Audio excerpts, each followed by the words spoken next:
What's happening?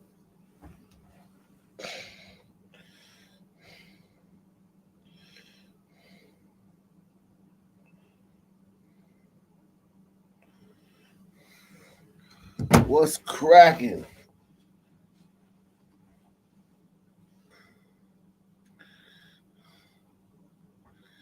I don't know what happened to my screen, man. Acting funny. It's acting funny.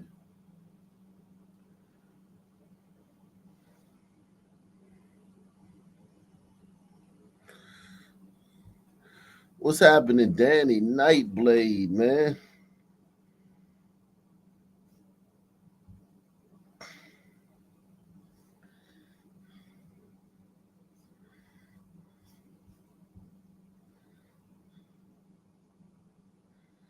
Danny Nightblade.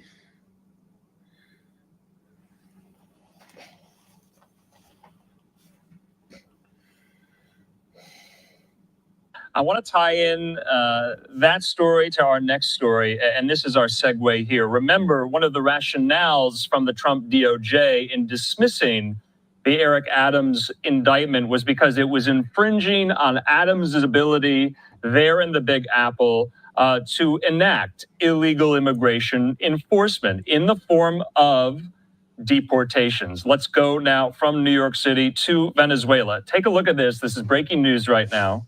This is a live picture there on the tarmac at Venezuela's main international airport. And you are seeing now yet another deportation flight with Venezuelans deported from the U.S. By the way of Honduras, and it landed there in Caracas. And so you've been seeing some of this undocumented migrants step down the plane there, and they're wearing all white, kind of in these white sweatsuits, gray sweatsuits with masks, red masks.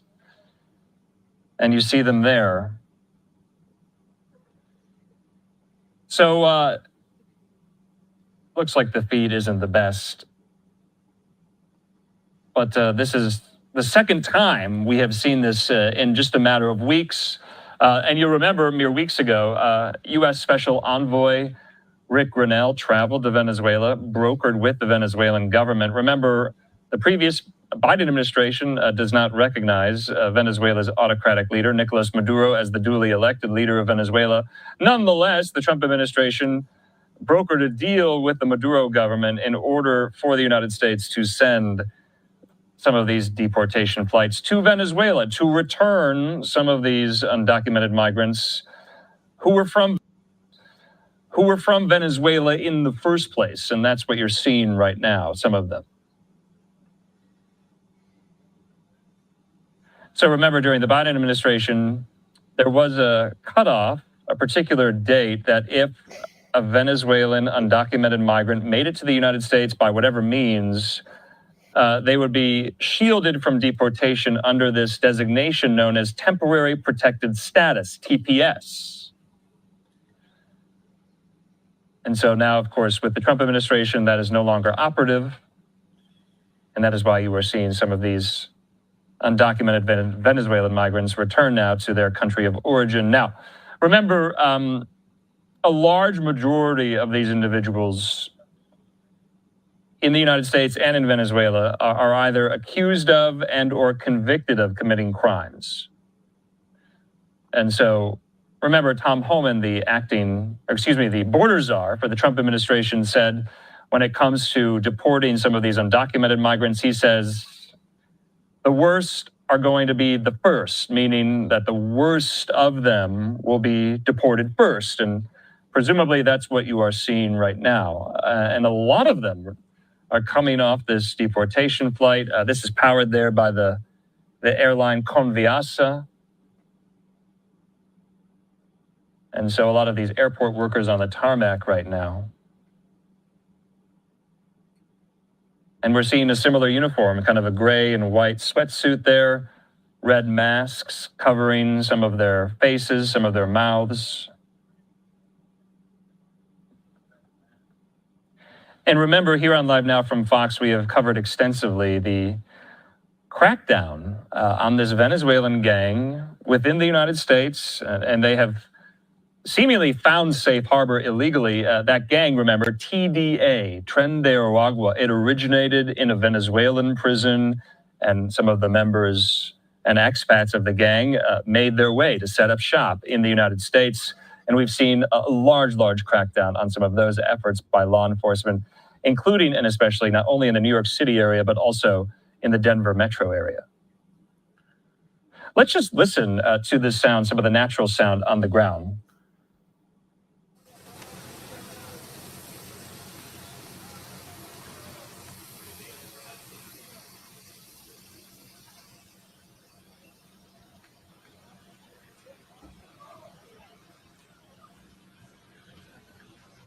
Okay, so if you're just joining us here, we're almost at the top of the hour. You are watching scores of undocumented Venezuelan migrants arrive back in Venezuela after being deported from the United States under the Trump administration's efforts. That's like a clown plane, man. How many people can fit on that damn plane? That's a big ass fucking plane. Jeez. Which one is wicked? He already passed. You already saw. He was at the beginning. To round up some of these undocumented migrants, a majority of whom are either accused or have been convicted of committing crimes within the United States and or their country of origin. And look at all of them come off this plane. Wow. This is the second site that we have seen in the past several weeks. And they are coming from the United States by way of Honduras. No women, man. Not one woman, man. Just a bunch of men. And you remember some of them from the Trump administration setting up shop there at the U.S. Naval Station, Naval Base in Cuba at Guantanamo Bay, Gitmo, to house and detain some of them, waiting for these deportation flights. And I believe that is what has happened here. I believe that is one of these cases in which some of these Venezuelans were briefly detained there at Gitmo in Cuba. So really just a stunning display of the agreements in place with a country that is considered an adversary, considered hostile to the United States because of the Maduro regime. Remember, the Maduro regime is now in power still again after fraudulent elections in July of last year that the United States at the time did not recognize. The United States recognized, in our view, the rightful winner of those elections, Edmundo Gonzalez, the opposition leader. And for a time, Gonzalez, remember, had to flee the country alongside other opposition figures who were drawing the suspicion of Maduro forces there in the capital of Caracas. And that is where we're watching right now in Caracas at the moment. That's Simón claims of the Venezuelan gang a takeover in the complex. Wow. That was crazy. All those goddamn sun turds. I mean, all those hombritos getting off that goddamn. Wow. Thank you, President Trump, man.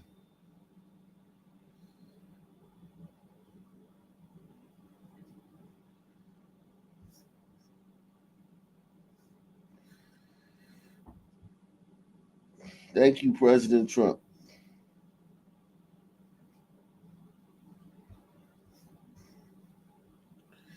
Thank you, President Trump.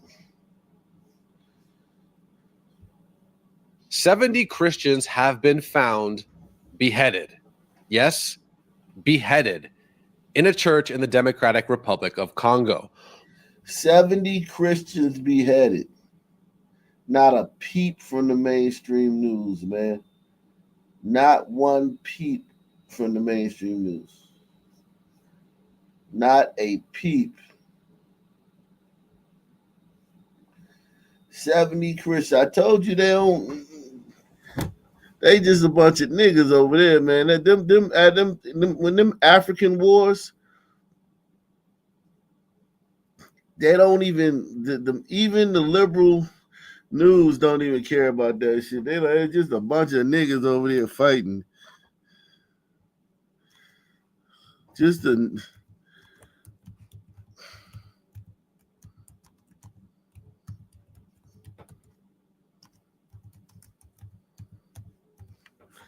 a bunch of niggas fighting. Just a bunch of nappy-headed niggas over there fighting. They don't care. Shout out to Jim Sefton, man. Jim Sefton in the building across the pond. 70 people beheaded.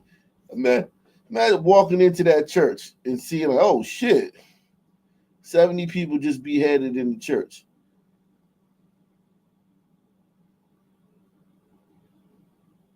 And you start running and shit. You run down to the local newspaper, like, yo, 70 people beheaded in church. And they're like, oh, for real? Word? Damn, that's fucked up. 70 Christians have been found beheaded. Yes, beheaded in a church in the Democratic Republic of Congo. Why is no one reporting this? Why does no one seem to care?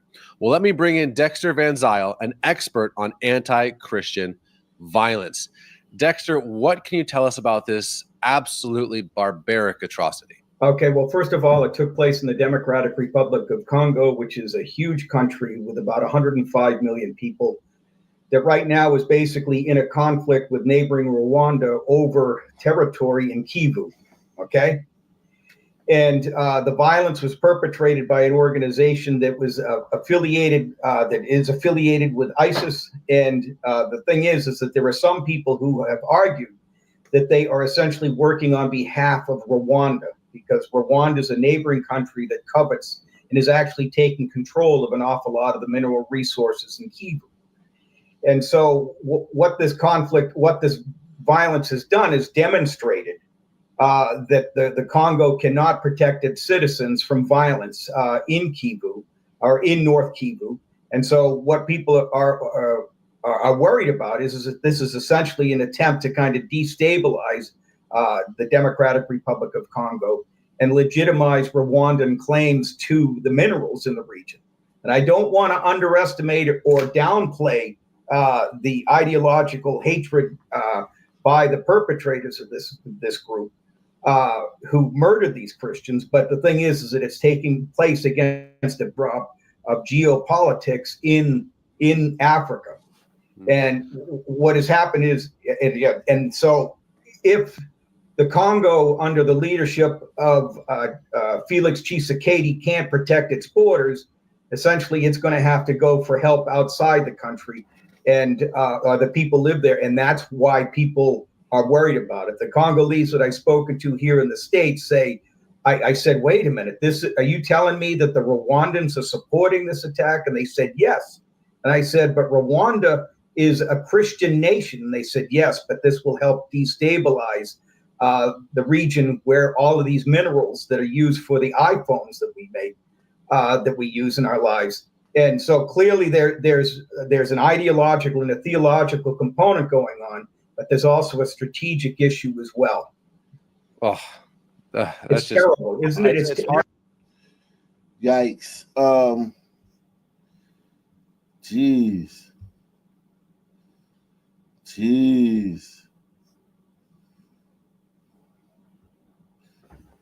That's horrifying, man.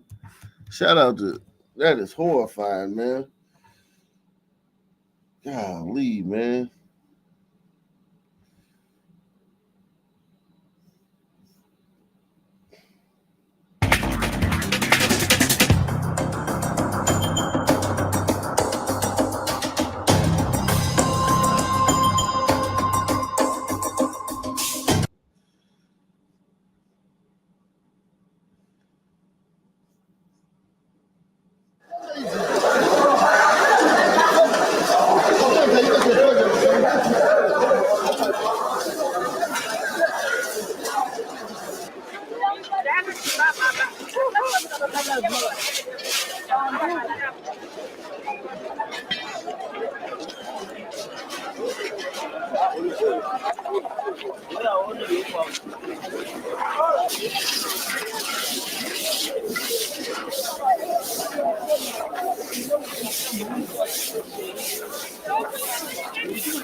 Oh wow, they cleaning up over there, man. The M23 controlled DR Congo's Bukavu begins cleaning up the city. The rebels making those Negroes clean up.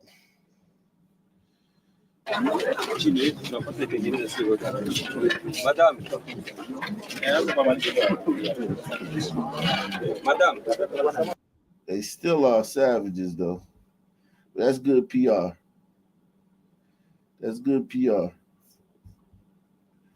Residents of Uvira say gunfire could be heard on Wednesday as clashes broke out. In Uvira, everyone is running away. There is a heavy gunfire. There are no people. Most people are on the run. A social media video showed an empty street in the eastern Congolese town where gunshot could be heard in broad daylight. The source of the gunfire and the date when the video was filmed could not be independently verified. M23 rebels had been moving south towards Uvira after their advance on Bukavu over the weekend, another major city in South Kivu province. The latest push for a resolution between M23 and the Congolese government is coming from religious leaders. Catholic and Protestant leaders are aiming to organize peace talks to bring the two sides together. President Felix Tshisekedi has so far refused to sit down with the rebels, whom he brands as terrorists, and accused Rwanda of backing, although Kigali has denied this. The complexity of the problem or the stakes involved cannot simply be reduced to armed conflict. There are Michael B. Williams, man. What's his name? What's that actor name? Michael B. Williams. issues that require deep reflection and strategic choices in order to achieve lasting peace and peaceful coexistence. Au niveau national, il s'agit de trouver un consensus. At the national level, it is about finding a consensus among Congolese people on our differences, which will also make us stronger. Unbelievable, man. Democracy depends on a free press. Please support our independent journalism at democracynow.org/give. This is Democracy Now!, democracynow.org, the War and Peace Report. I'm Amy Goodman with Nermeen Sheikh. We turn now to the Democratic Republic of Congo, where the Rwanda-backed M23 armed group has taken vast areas of the eastern DRC and is marching on the strategic city of Uvira, near the border with Burundi, triggering panic, with residents reporting widespread looting, bodies lying in the streets, and government forces commandeering boats to escape the insurgents' advance. M23 is also advancing on the city of Butembo, north of Goma, which the armed group seized in January in an offensive that killed some 3,000 people. The UN High Commissioner for Human Rights has accused M23 of killing children and attacking hospitals and warehouses storing humanitarian aid, and says as many as 15,000 people have fled into Burundi in recent days. On Wednesday, the Congolese foreign minister addressed the UN Security Council. We are looking for a political solution, and we're committed to it. The problem that we have is that despite the commitments that Rwanda, or the lip service that Rwanda serves to the cause of a political solution, when we look on the ground, we see desolation. We see the constant advance of the M23. We see executions of children, as reported by the OHCHR yesterday. And we see that Rwanda is not being faithful or keeping their words and not being sincere in engaging in a political solution. In an interview with CNN earlier this month, Rwandan President Paul Kagame claimed he was unaware of any Rwandan military troops fighting in the eastern DRC. Today, on the 3rd of February, does Rwanda currently have any troops at all in eastern DRC? I don't know. You're the commander-in-chief. Yeah, there are many things I don't know. That was Kagame, Yeah. the president of Rwanda, being interviewed by CNN's Larry Madowo. For more, we're joined by the... Would you imagine the leader of a Western nation saying that? I don't know. If the leader of a Western or a white country said that, man, it would be all over the place. This dude, like, I don't know. Mm-hmm.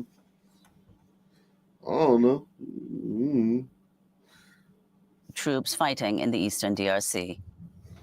Today, on the 3rd of February, does Rwanda currently have any troops at all in eastern DRC? I don't know. You're the commander-in-chief. Yeah, there are many things I don't know.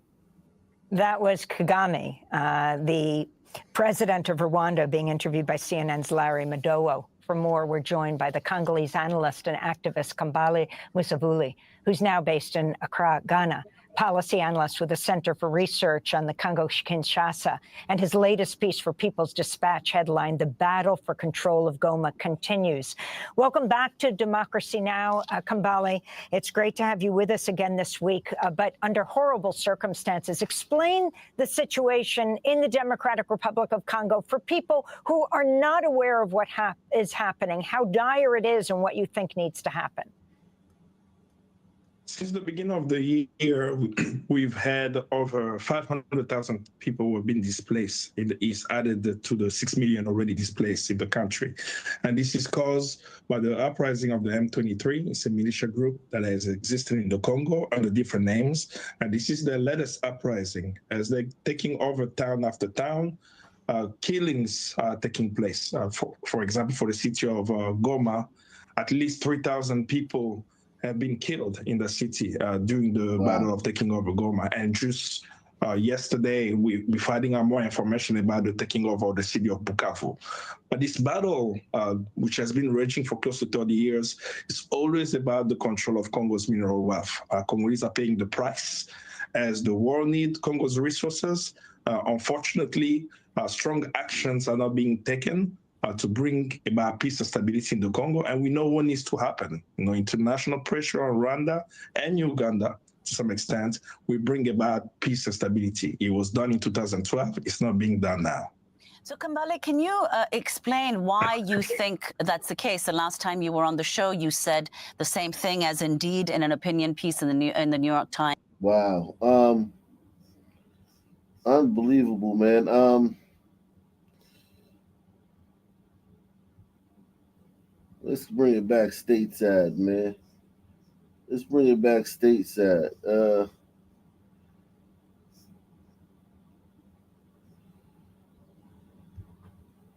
On July 21st, 2023, officers were dispatched to a 7-Eleven in response to a physical altercation between two individuals.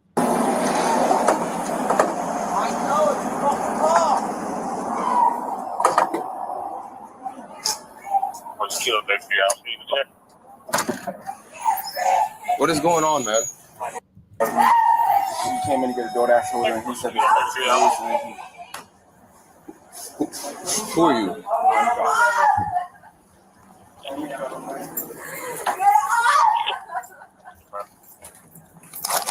Get off of her, bro. Get off of her. What are you doing? He punched me twice in my head. What are you doing? arrest me, I work here. What are you doing? The store is closed. I went over each. I'm trying to show him. He wasn't in the front to tell me. You okay? He punched me in my head with the machine. All right, let me figure out what's going on, okay? Give me a second. Hey, man, let me talk to you real quick. So what is happening? Why did you feel the need to do this? I work here. I don't care if you work here. Right, so explain to me why did you feel the need? Yesterday, we're receiving the McLean truck. The store is closed. Nobody's allowed in the store until the truck leaves. Okay, I understand that the store is closed, right, sir, but why? Listen to me. Listen to me. Answer my questions. Why did you feel the need? The store was closed and she was in the store. Nobody's allowed in the store until that McLean truck leaves. So the store is closed. No one's allowed in. So you kept her in the store? I didn't keep her in the store. You were on top of her. Bruh, you watch the camera. You were on. When I got here, I saw you on top of her. I don't care that you work here. You want me to clock out, then you arrest me, I sir? don't care what you do. Explain to me why is it that you felt the need. Our scanners right here, sir. If you want to. Explain. I'm trying. You're not answering my questions. Why is it so hard to talk to niggas? God damn, man. It's so hard to like, be a basic. Yo, being a cop, yo. Salute to Pamela Henderson, man. This nigga can't even just answer like a simple question, man.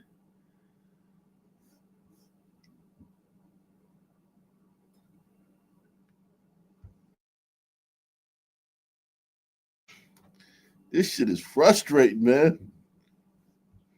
Explain to me. 911 during the emergency. Okay, so was the procedure to jump on top of somebody? Watch the camera. So explain to me, why did you feel the need to keep her inside the store?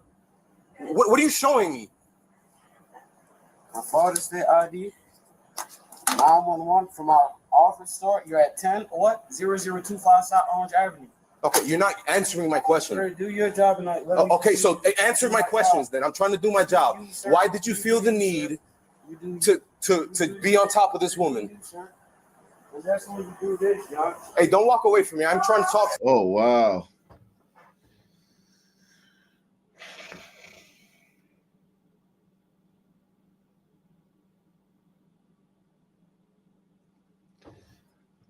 Wow.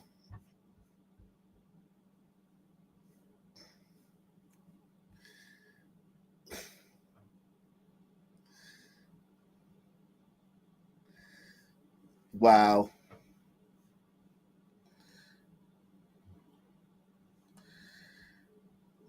It's all so tiring, man. I don't know how these cops deal with these niggas. This nigga, God damn, man. Jesus Christ. We're going to get to the main event next, man. We're going to get to the main event next, man. To you.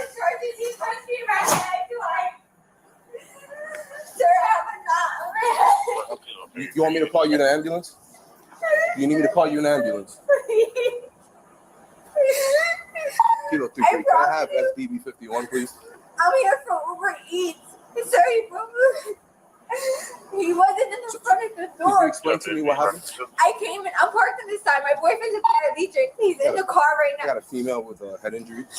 And I walked in. I didn't park in between. There was 2 trucks here. Not all 7-Eleven closed when they're shipping. I walked in. He was not there. The freaking guy, Josh, he's gonna be like, I don't want nothing to do with it. I don't know if he's scared, but he was taking the order. I have an Uber Eats order. Okay, so he was doing it, and the guy came from behind me, and he was like, ma'am, you're not supposed to be in here. I don't know. And he starts locking the door, and he's like, I'm gonna punch you. Okay, all right. So try to calm down. Let's start from the beginning. So you had an Uber Eats order. Yes, I walked in. Nobody was there. If he would have told me the store is closed, I would have canceled it. It's not that serious. So you were able to walk in. Yes, that door, the left door that we're looking at on our left was open, sir. I came, I spoke with Josh. He asked me, what was the name? I told him the name. He asked me, he was like, okay, well, my system's a little messed up. Can you read me the order? I told him the beef menus. He said, okay, I got it. Now I know which order. He started doing that. This guy's yelling at somebody, a man outside. Then he comes in and he's like, ma'am, you can't be in here. So I'm telling him, like, you can't talk to people like that because he's coming off very hostile. And I'm telling him, I'm here with Uber Eats. And Josh is telling her, but she has the order. But nobody can be in here. And that's when he starts freaking out. He starts locking me. Put the phone down, put the phone down and punch you. And we're in this aisle with the yellow bag of chips right there. And he hits me with one of the scares in his hand. And then he sits on me the whole time there. And I'm telling him, I can't breathe because I really couldn't breathe, bro. All right, do you want to press charges? Yes. All right, do me a favor. Wait for me outside. Can I go to my car? Yeah, that's fine. Wait for me outside. My partner's on his way, all right? Okay. All right. Thank you. What's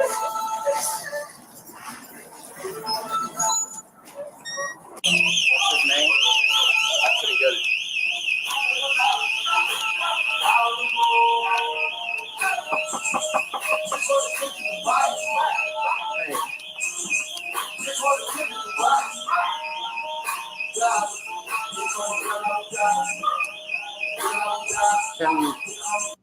That nigga back there blasting drill music.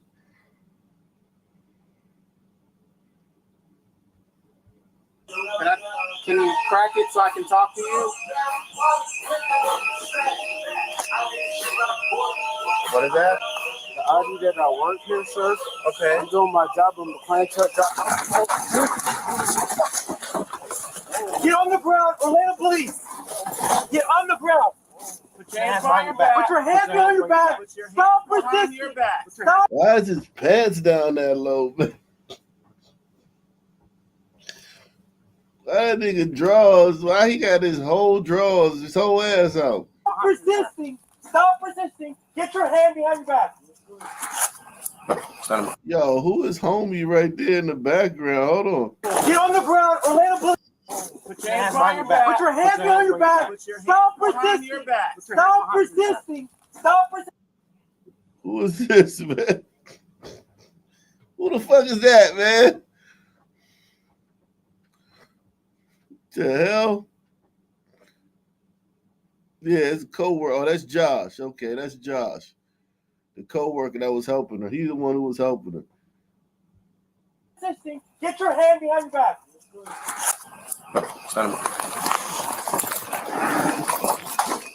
Yep. What's up? You got my work hat? I'll get you in work hat. Work beanie? Yes, sir. Yes, sir.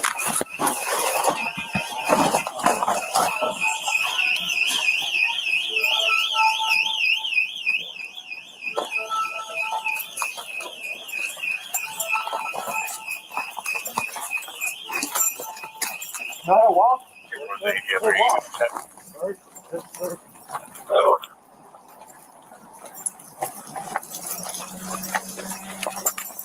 My car's right here. K9, can assist on emergency north. K9, can assist on emergency north. Spread your feet. Spread your feet. Yes, sir. Yes, sir. When we tell you to open the door, open the. I have to go by 7-Eleven guidelines, sir. I know Orlando. Don't give me any of that shit. Yes, sir. You have anything on you that's gonna poke me, stab me, or do anything? No, sir. I pledge allegiance to the flag of the United States Shut up. of America. Shut up. Republic, Shut up. Stand.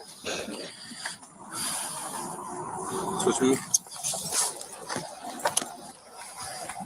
Why didn't he sing the Negro National Anthem, man? Hey, he was up to something behind those doors. Yeah, he was. Sit down. Yes. He was up to something with that girl. Why was he sitting on that girl for all that time, man? It's okay. Let's go.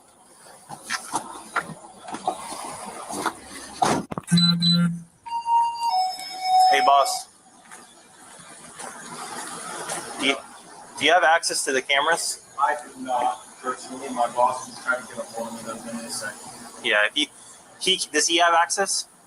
My boss? Yeah. Can we get on the phone, see if he can come?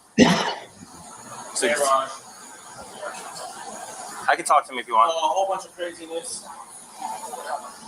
Basically, Kareem tried to tell a customer about the customer. Sorry, I got the shakes and I get the nervous jitters around cops. Oh, God. Customer come in. Oh, God. He's probably on drugs. Jesus Christ, man. These cops can't catch a break out here, man. For DoorDash. And Kareem was telling me, God damn it, man. Breath Josh. Customers were coming in. He was trying to tell them the store was closed, and he had an altercation with a customer, more or less. And we called the police, and then they ended up coming up here. If you want to talk to him for a minute, because they want cameras. You want to talk to him real fast? Okay. No, the cop. Okay. You're on speaker. Hey, sir. How you doing? It's Officer Mendez with the Atlanta Police Department. Jay, how are you? Good. So my question to you is, so we have a little bit of situation, as your employee said. We're just trying to get access to the cameras to see what happened. Is there any way you can come and we can review the camera footage? Unfortunately, that camera system is not working since yesterday. Okay. Only one camera is working out of it. I just noticed that yesterday when I was going through the cameras because I wanted to take a look at it something, and entire system is not recording anything for some reason. Okay, so there's nothing recorded for today. Since actually day before yesterday, there's nothing recorded in it. Okay. I already called the guy to come and fix it, but he hasn't been up there yet. So only one camera is working, which is actually facing the door, and that's about it. Okay. Thank you, sir. What was the situation? So we're still trying to figure out, but from our understanding is that your employee battered one of the customer or hit one of the customers and was preventing them from leaving.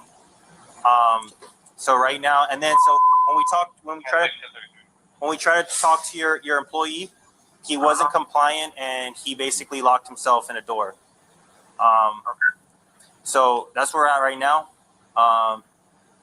That's all I can say right now. But thanks for your help.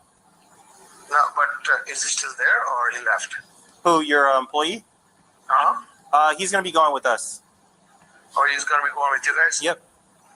Okay, you guys are taking him in? Mm-hmm. Yep. Okay, that's fine. Can I talk to Josh, please? Yep. The guy who called. Are you willing to write a statement about what happened? I don't even know the full thing. When I gone to sleep, Whatever you saw. all I saw was him go out. I saw the customer.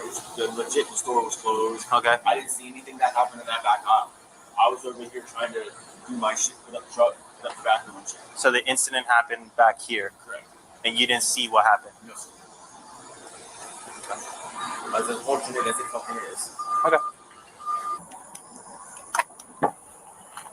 What's your first name, man? Kareem. What is it? Kareem. Kareem? Yes, sir. Why did you lock yourself in the office over there? Like I said, because there's been a lot of break-ins around here, like the guy said, draft racing, speed racing, Uber, all types of stuff, and we got robbed 3 times. Okay. Did you not know that they were the police? Man, there's so many offices in the area because this is a distribution area. You are Orlando. Orlando is that way by the Amboy. Kissimmee is that way. She said she was from Osceola County or something. Okay, so why didn't you open the door? I'm not supposed to. Only one person is supposed to open that door. Okay. You see, they have police uniforms, and they were just wait. Let me finish. And they were trying to talk to you. Mm-hmm. So why didn't you open the door? Because anybody can wear police. I got to go by what the owner says. Yes, sir. Okay. Before you went in the office, you were talking to them, right? I mean, he was pretty cool, to be honest. He's Okay. pretty cool, but So what made you go in the office and then put yourself behind the door? I'm just unloading and putting up the freezer, sir. Okay. What were you putting up to the glass when I came to try and talk to you? My ID, my driver's license Is ID. that what that was? Yes, sir. Okay. Is there a reason why you couldn't hand them your ID before I got here? I mean, that door just popped open, to be honest, and you're supposed to just, I don't know, bro. I'm supposed to slide it on the Get your hand. feet inside. Sorry, sir. Okay. Do you know why the police? Door phone because we had an intruder. Okay. And what happened between you and the intruder? And there was a female, and she said she was going to grab her order, and we didn't even complete the order yet. Okay. And then she kept saying, Josh, Josh, Josh, Josh. I'm like, who's Josh? And then Drake and Josh. I mean, I know it's Josh, but... Okay. So did you Yuck. help her or try to ask her to leave, or what happened after that? I said, ma'am, how did you get inside the store? Was the front door locked? The front door, it was a mop, the cleanup mop and everything was there. At least, Okay, but the door was still open. Yucky. I'm going to tell y'all the procedures to wait until y'all get here. I was just trying to wake you up. This guy's he's probably like mentally retarded. Yeah, something wrong. Something is wrong, man. These people are so hard to deal with, man. It is frustrating, man. Let's see what else is going on out here. We all knew she was a bad parent. but I don't think nobody really realized this was going on. Charlene Bryant is the former sister-in-law to 34-year-old Kelly Bryant, now facing child abuse charges after investigators say they found 3 of her kids living alone in squalor for several years at this Pontiac townhouse on Lydia Lane. Charlene has not been in contact in years and has loads of questions now. I just don't know how the family don't know when they were so close. Oakland County Prosecutor Karen McDonald charged Kelly Bryant with 3 counts of child abuse in the first degree, which could mean life in prison if convicted. All of this after police say they found 3 of Bryant's 4 kids, a 15-year-old boy and his 2 sisters, ages 12 and 13, living in horrific conditions. Her daughters were hiding in a bathroom that was filled with feces, piles of trash, and completely non-functional, while her son was hiding in another room. Police were astonished to find anyone in the location because it appeared to be uninhabitable, with piles of garbage and refuse several feet high, including large amounts of human excrement. The prosecutor says Bryant lived at the home with all 4 kids back in 2019, but later moved out, leaving 3 of her children abandoned while one of the kids went to live with their dad. Detectives say the landlord called police to the home, worried for Bryant's welfare after not getting a rent payment since last October. One of the kids went to live with their dad or their dad, like they have a different dad, or the dad took one of the kids. I don't know what. Well, if one kid was able to escape, well, thank They probably God. have a different dad. They probably have a different dad than the other ones. Jeez. That's when the kids were found, shaken, scared, and covered in feces, according to the prosecutor. Honestly, I thought the grandmother was taking care of the children. That's the last you heard. Yeah, that's the last. You went 4 or 5 years without seeing your grandchildren. There was no questions. We stepped by the Pontiac home of Bryant's extended family, where the police eventually took the kids. We wanted to talk to the adults. Hi, how are you? They took the kids to the extended family that just let them stay over there for 4 years. Was that? I wouldn't trust those kids with those people. Those people are foul. All those people need their asses kicked. Is there anything you'd like to say, sir? No comment given there. We also searched Bryant's Facebook page, which was easy to find and not set to private. Her content shows her Not set to private. So she. Hey, Og, what are the chances that her children were a product of incest?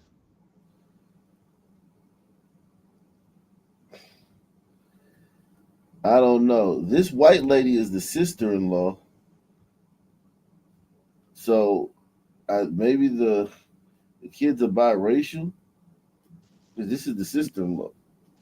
Yeah, that would be pretty important information, I think. Jesus Christ. She just out here just to private. Her content shows her modeling various outfits.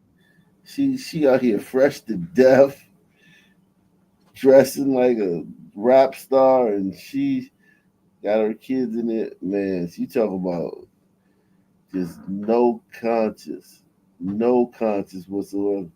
It's for the camera. She's gonna claim she couldn't afford to take care of her kids, but you got your hair done, you got your nails done, you got new clothes on all your pictures. Come on now. What do you think should happen at this point? She needs to go to prison and never see her kids again. Them kids need to go to someone that's gonna take. Jesus Christ.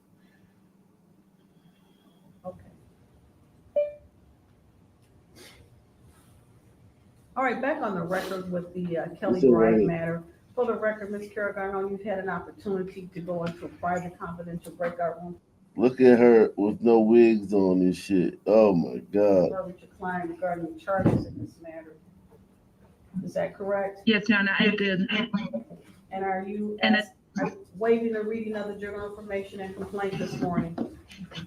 Yes, Your Honor, waive reading, stand mute, ask the judge Yo. to not guilty plea on her behalf. I did advise her of the nature of the offenses, the maximum possible penalties, as well as gave her basic constitutional rights. All right, this matter is hereby assigned to Honorable Judge Cynthia Walker. She will be back before her on for a probable cause conference March 4th, 2025, for a probable cause conference with an exam date set for March 11th, 2025. Ms. Bryant, that exam date is a tentative date depending upon everyone's schedule, but by the court rule, we have to set a date to keep it going. That will be at 9 o'clock. The PCC, the probable cause conference, is at 1:30. Of course, if you're unable to retain an attorney, and a court-appointed attorney will be provided for you to help you navigate and communicate before Judge Walker on your next court date in this matter. Hey, I'd like to know how gonna go now to our other- overrepresented some women are as judges, just in general too. I People in the know back it's, too. it's weird. It is weird though, like that. So many of them are judges. That is crazy. Like, yeah. I agree. We're going to go now to our other top story. A judge setting the bond at $250 million for the woman accused of abandoning her children in a Pontiac home. This is a story we've been following since Sunday when we first found out about the heartbreaking investigation. Kelly Marie Bryant facing a judge today. The 34-year-old appearing via Zoom in Pontiac's 50th How District rough Court. she looked. God damn, she looked like fucking. God damn, she looked like a whole nigga right there, man. Damn.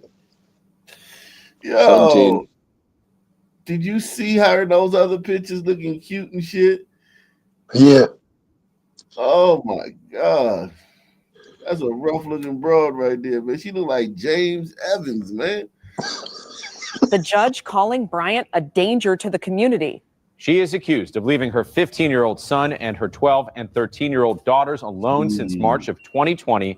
The children were discovered living in horrendous conditions. 7 News Detroit reporter Sarah Michaels listened in on that arraignment and is outside the home where that alleged abuse took place in Pontiac. We have spent most of this afternoon outside of this home where 3 children were allegedly abandoned for nearly 5 years. We are told that they were living among mold, feces, and piles of trash up to 4 feet, 5 feet tall, some of which we just saw carried out a few moments ago. Feces all over the place. Soiled mattresses, moldy couches, dozens of pizza boxes, and trash, all being pulled out of this Pontiac home almost a week after 3 children were discovered living here. It is alleged that 34-year-old Kelly Marie Bryant abandoned 3 of her children here back in 2020. A boy and 2 girls, now 15, 13, and 12, presumably 10, 8, and 7 at the time of their abandonment. They were finally found Friday during a wellness check for Bryant. According to the Oakland County Sheriff's Department, Bryant would drop off food periodically and threaten the children to never leave or answer the door. For nearly 5 years, we're told that they had no hygiene products. With the door and windows now open, you can smell the filth inside this home from the sidewalk.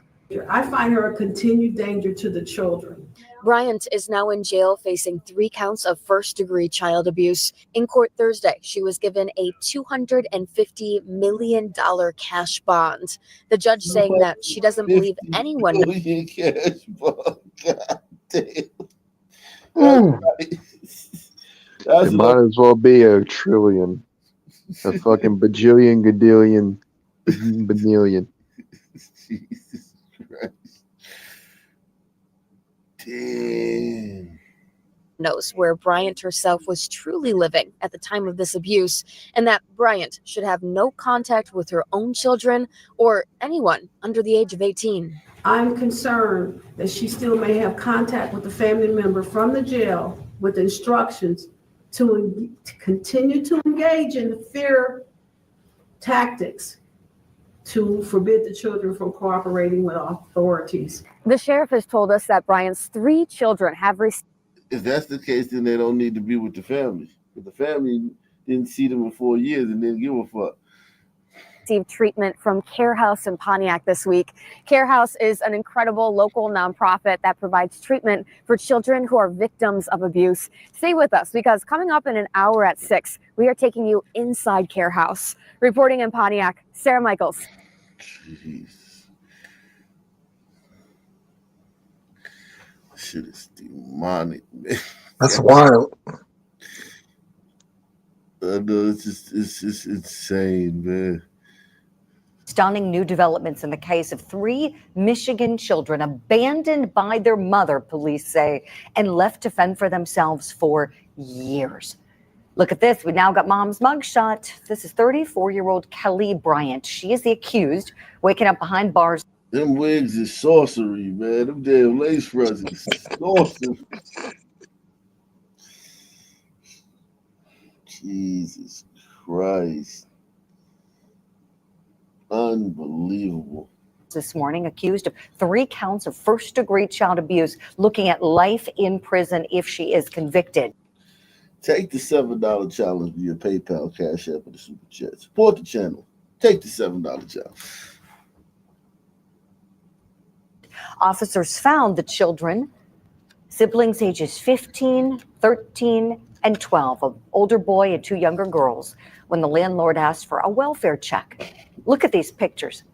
So the landlord called attention to the police for the welfare check because Bryant stopped paying her rent in October. He never The went defendant inside. He instructed never the kids that they were suspected not to anything. answer the door or leave. I mean, listen, she been 5 paying years her is a rent. long time. She was paying her rent, and she didn't start paying until October. Probably gave her a month, another month. I mean, like, he's just the landlord. Yeah, he never went into, like, yeah, I get it. He never. He did maybe it. never even went there at all. Yeah, slumlord or something like that. You know what I mean? Like, you don't. Yeah, it's just a regular landlord. Yeah. Leave the house. All 3 children expressed fear about what their mother's response would be if they left the home. Defendant concealed the children from family and friends and lied about who was caring for the kids and their whereabouts. It's believed that the children had been living like that for 4 years. Can you imagine not being allowed to leave the house? The mother allegedly put fear in them, fear, if they would have left that house, of what would have happened to them. So now we're wondering, what's mom's defense going to be? Let's talk about it. Let's bring in our legal eagles. Still with me, attorneys John Phillips and Michael J. Brown. I want to welcome into the conversation private investigator, former law enforcement officer, and military serviceman Manuel Gomez. Manuel, let me start with you. Your reaction to this case, and what do you think the defense for mom may be at trial? Well, in this case, the morally, there is plenty of responsibility to go around for how this happened. First of all, the system failed on so many levels. One of the levels that really disturbed me, in 2022, she went to court with her 4th baby's father, and she turned around and he was petitioning for visitation. She told in court that she cannot support herself, she can't support the kids, she's not capable. And at that point, they should have ordered a wellness check. Nothing was done. And besides that, okay, Board of Ed should have sent a truant officer. These kids were in school during the duration they lived at this residence. And the fact of the matter is, the Board of Ed dropped the ball. Nobody sent anybody. Now, the mother could say they were transferred to another school. But the fact of the matter is, you would have to transfer the educational records. Nothing was ever transferred. There's so many levels here. And I can't see an insanity defense on this case because she was paying the utilities, paying the rent. She knew exactly what she was doing. This woman was capable and culpable. Oh, there's no doubt that she's going to be found guilty. Boom, drop the mic right there. Capable and culpable. That ought to be the prosecutor's theme, Manuel. Thank you for that. Michael J. Brown, let me go to you next, please. What defense might this lady possibly have? Obviously, the facts are very disturbing, Julie. The only thing that comes to mind is somebody like this with these set of facts. I certainly would want to get a psychiatrist, a psychologist involved. If there's any hint whatsoever have any type of mental disease, trauma, PTSD from maybe her upbringing or even her relationships. I don't know, but that's the initial thing that comes to my mind in terms of what I would want to explore. Really, that's the only thing that comes to mind. Sure. No, but appreciate that, because everybody's asking, what in the world are we going to see from this woman after we understand, based on what law enforcement has said, that this was an abandonment, but she still kept eyes on them, forcing them to stay there. That's really, I think, what's most stunning. It's just like, okay, so there was power and control exerted on these kids, according to police. John Phillips, I know you got a lot of thoughts. Please. And that's the sign of culpability and conscious decision to do this. One of the things said that she actually had Febreze delivered to the house with some garbage bags so that they could just, spray it to make it smell better. And that the little boy, like once or twice, wanted to go outside just to touch the grass. And as a father of a 13-year-old, a 10-year-old, and a 7-year-old, if 4 hours go by, I miss them. If 4 days go by because I'm out of town in trial, I'm on the phone. I can't be away from them. 4 years, like there's a place in hell for that. Excuse my language. Like yes, this is say it, John. This is awful. Mm-hmm. And just the squalor and knowing that it's not going to end with the criminal justice system, because these kids will be damaged for life. And kudos to the sheriff. I know they're raising money and clothes for these kids. If anybody out there has a clothing store or some teenage preteen clothes, like get in touch with the Oakland Sheriff's Office. It's awful. Yes, no, it really is. You hope people see this. I know hearts are breaking all around the country with this news. I mean, just topping the headlines everywhere you look. People are talking about. I've been getting so many calls and messages about this one. This is a bad case, and thank you for that, John. Let's turn now to another aspect of it, and that pertains to where the kids will live next. So at this very moment, they're in the care of relatives, and according to the sheriff, they didn't know what was even happening. Take a look. Family is asking, apparently, some of the folks that are now involved with the kids that didn't know, that's another question we've asked. They didn't know what was going on with the kids. They had been told by her that somebody else was babysitting the children or other kinds of things. So they were unaware what was happening so far, according to our investigation. So what about other people who maybe knew something? Manuel Gomez, I want to go to you on this one. Red flags maybe should have been spotted. What do you think? Well, you know what? It's correct when it goes about the family. It's been 5 years, almost 5 years those kids were missing. How do you not say, where are your children? And if she's saying, well, they're visiting, they're being taken care of by somebody else, you don't go to see them? Come on. What kind of family is that? Just like my colleague said, if my kid is missing for 4 hours, I missed them. 4 days, a day I missed them. The family didn't miss these kids. And the fact that they were put into the custody of the family is egregious. It is disgusting because these kids need psychological help. Julie, they had a functional cell phone and they were not able to call 911. You're telling me those kids don't need psychological help? That the family's going to provide psychological help, that did not look for them, that did not file a report? I'm sorry. You're absolutely right. I mean, they need to go back to basics, learn the basic ways to live. They were deprived of soap, for crying out loud, and adequate food. John Phillips, to you next, please. Your thoughts on whether they should be with a family. Well, again, it's the family that left them behind. And I saw something about the father being in jail and maybe coming out of jail. But the intent. So the father was in jail. Shocker. Father was. There's his defense. Yeah, man. Jesus Christ, man. And this isn't even the main story, man. The other child abuse, the other woman that lost her kids, froze to death. We about to get into that. This is Michigan, but it's a different one. Yikes! Salute to Kimberly Ashcraft. It's the best channel on YouTube. Hope everyone is doing well. Salute to you, Kimberly Ashcraft. You saying this is the warm-up story? Yeah, this is the warm up. Yikes. Intensive treatment. And also, you know, taking it to another level, you're talking about a 15-year-old boy, a 13-year-old girl, and a 12-year-old girl. Guess what? Preteens, pubescent, like I can't even imagine. They had no parenting, no guidance. Like they're, I don't, you know, this is something that a family would want to take them in, but then if you have other kids around, you've got to reprogram them for a while. And I just, you know, no child is a lost cause. And we're going to, you know, I hope society gets this right and enforces this, but there's so much liability to go around. I don't know where you start. Listening together. Good afternoon. First, I'd like to announce that we have authorized 3 charges of first-degree child abuse against Kelly Bryant, a 34-year-old resident of Pontiac. My office has already advised the court in the neglect proceedings that we will be asking to terminate the defendant's parental rights.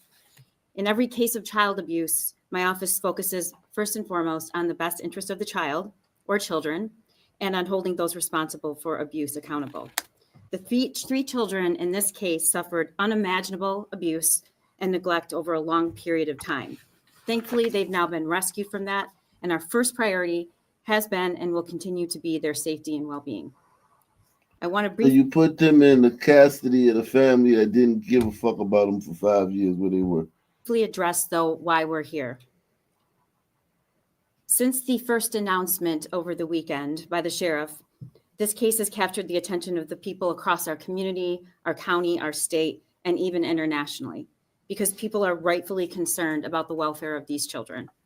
And we're holding this press conference because, like all other decisions, we balance the interests of public safety, media attention and inquiries, and balancing everyone's right to a fair trial, which is why the events and facts that are disclosed here today are strictly confined to what's already been placed on the record in the swear to this morning in the 50th District Court.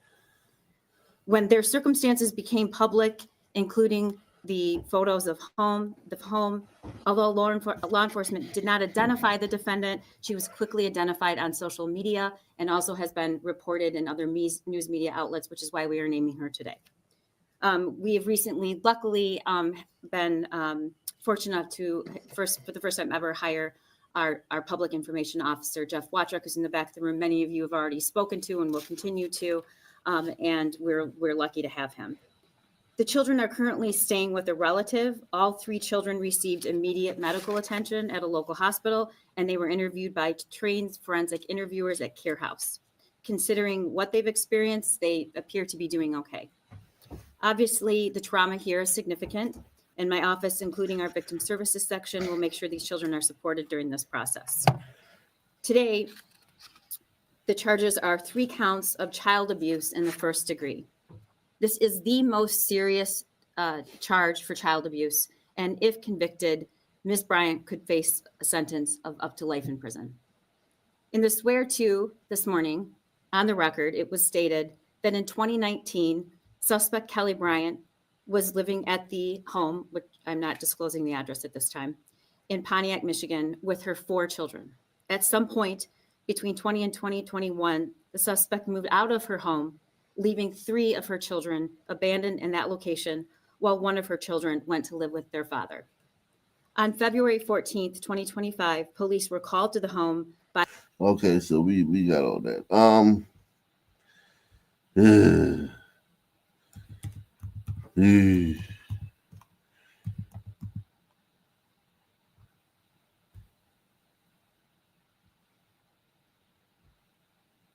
A grieving mother trying to cope with a heartbreaking family tragedy is speaking out tonight to 7 News Detroit. She had been living in a van parked at the Hollywood Casino parking garage with her 4 children when the unthinkable happened. 2 of them died from what appears to be hypothermia. 7 News Detroit reporter Brett Cass telling us the mom says she tried to get help for her homeless family, but no one answered the call until it was too late. I lost the one who made me a mother. I lost a 2-year-old. I'm dying inside. It hurt. I feel like my heart is breaking. And I have 2 more kids to live for. It's been a long Not journey for one tear. She's Not lying. one tear. Yeah. Not one tear. Not one tear. Not one friggin' tear. That There are people who woman- watch this on TV who cry more than her. Exactly. Woman is wicked. These women are wicked, yo. I'm talking about wicked, man. Yo, these sisters don't care about their kids, man. The father's not around. They just like whatever.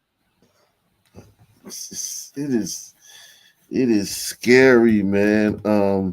Yeah, you would think as a mom, you would be like, I'll freeze to death before my kids. Here, you take all my clothes, you know? Oh. Yeah.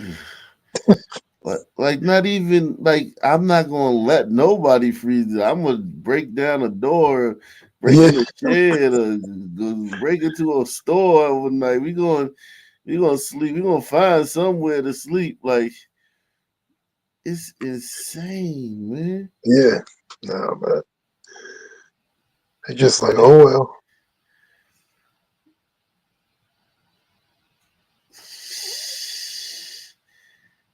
I mean, it is. I just.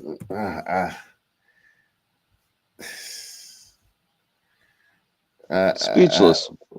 Yeah, exactly. I think they see the kids as like a burden. You know, it's like, damn, got these kids now. Because most of the time the man ain't there. So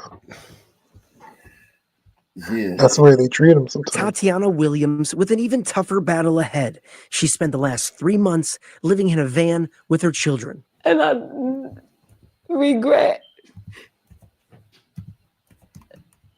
having to sleep out there so bad. I tell him I'm sorry, but I tried. I tried to keep hotels. I tried to pay people to stay there. Man, there's so many services. All these fucking programs we paying for with our tax dollars, bitch. You a fucking liar. There's programs for grown ass men, the single grown ass men, to fucking get out the fucking cold and shit.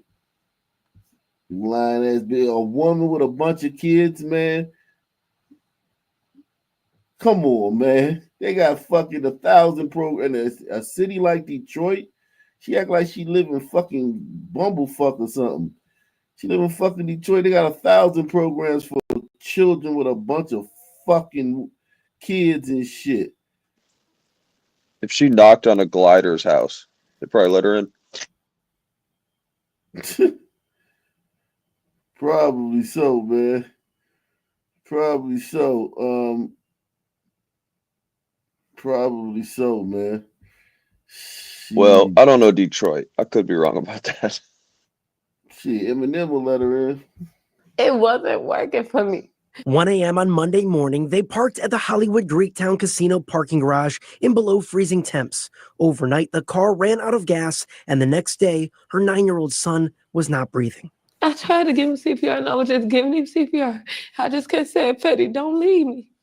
Don't leave me, please. After a friend helped take him to the hospital, her 2-year-old daughter was also found unresponsive. Both were later pronounced dead from what appears to be She got a 9-year-old and 2 years.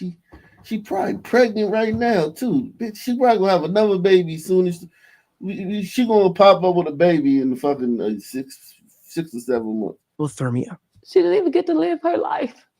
She didn't get to do nothing. She lost her life because I had to sleep in the car. In a press, she lost her life because she had to sleep in the car. And you not crying. You an evil bitch, man. Something ain't right. You an evil bitch. You not crying. You doing the stupid ass cry face and shit with no tears. She doesn't have a cold or anything. She's not sniffling. Yeah, if it was that cold, yeah. Wicked.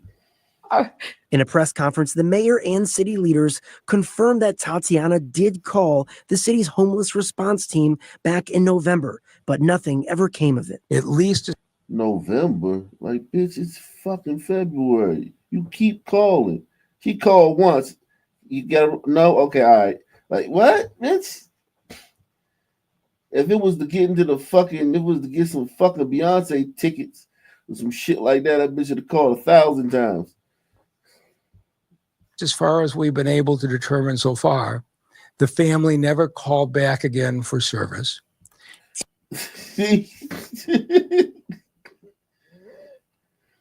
It's wicked. These women are It's too much work. Don't those shelters have rules? She might not want to abide by them. Listen, man, it's all types of fucking stuff. They'll give a bitch a house like that. She got 4 kids. They'll give her a fucking house, the place to stay, temporary housing, rental assistance. I'm telling you, I'm a grown ass adult male, and I lived in DC, and I know a bunch of grown ass adult males, shiftless ass niggas that had services. There's so many services for them. I'm talking about shiftless niggas. I'm not trying to like shit on nobody, but some niggas ain't cut out for the working world. They don't have the skills. They never had a car in their name. They never had an apartment in their name. They always live with their mama. They're dressed on their ID is still their mama. They 35 and they dress on their ID is still their mama house. They never had an apartment in their name. Never had a car in their name. Never bought a car off the lot. Never, you know what I'm saying? Never filed taxes and shit. Never filed no taxes. Never had a checkbook. You know what I'm saying? All their bank accounts overdrawn and shit. They just go to they fuck up one bank, then they go to the next, and they go to the next.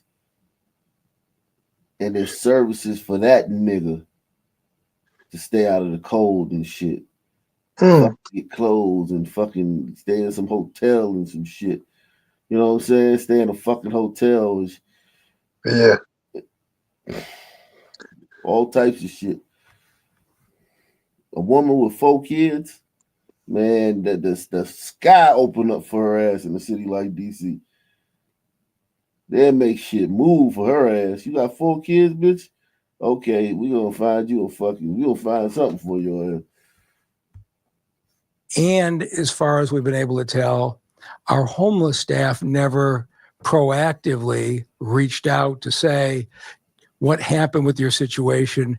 Was it resolved? Mayor Duggan is now calling for a review of the city's homeless services, while Tatiana is now in a shelter and her kids are with relatives. It took my 2 kids to die for y'all to help me. Nobody has to help you. Shout out to Gouch Malone. She says, salute, Ak. Mothers make me sick. She thinks she will make bank on those 2 deaths. I don't know how she thinks she will make bank. She must be crazy as hell. But so let's see what the fuck she doing now, man. Jesus Christ, man. Morning, Ak. Morning. What's cracking? Just in the back chat, I don't know if you've seen the clip of the father, because he's worse. Well, he's just as bad. I have the link in the back chat. Yeah, we seen his interview. Yes, interview. yeah. When he was like, "Oh, I was in the gym, and she called me to pick them up," and I was asking why. Yeah, that nigga's crazy. These people are just absolutely. This is her. Party. Turning up.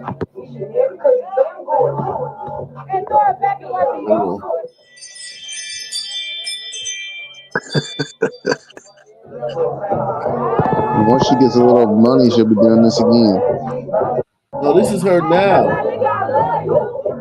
This is not her. This is her since like this happened last week. This is her now.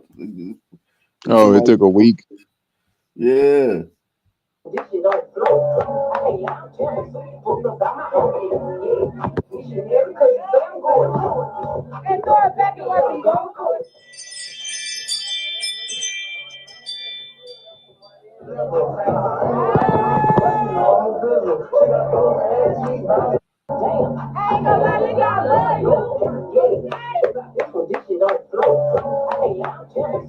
Yo, this is wicked. She's a demon seed, man. You supposed to be shut in. And listen, you should see the comments about this shit from black women. You should see the comments from black women on this shit. They are insane. Sisters are insane on this bitch. They're making excuses for her? What you want somebody to be? You want somebody to just spend all day crying? Yep. somebody she can't never get over. Like, sisters are like, it's insane, man. Sisters are insane. Yeah, to be like, everybody grieve different. Yeah, everybody grieve different, all that shit. And it's like a lot of them are saying that shit. That's the part about it that's just so crazy. It's like, it's not like one. It's like most of them are saying that shit. And it's like, wow. It's like, yo, you just, 2 of your kids froze to death. Freezing to death is a fucking brutal way to go. Yeah, that's a slow, brutal death, man. I'm telling you, man. Even a fire is faster. Being in a hot car as well, and babies die in hot cars. Oh yeah, the hot car, yeah. Yeah, but they're both just horrible. You know what I'm saying? Yeah, no, of course. I don't know which is more horrible, but they both horrible.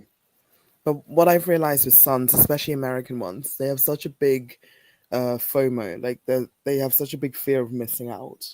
And that's why I see a lot of jealousy kind of for what gliders do when they go skiing or just golf or just pursuits. Some people are just very jealous and kind of want to do it. So she, now that the other 2 have been taken in with relatives, she can now do what she's been dying to do, hanging out with her friends, partying. Because she has a new wig. I'm sure the nails are now done. New outfits.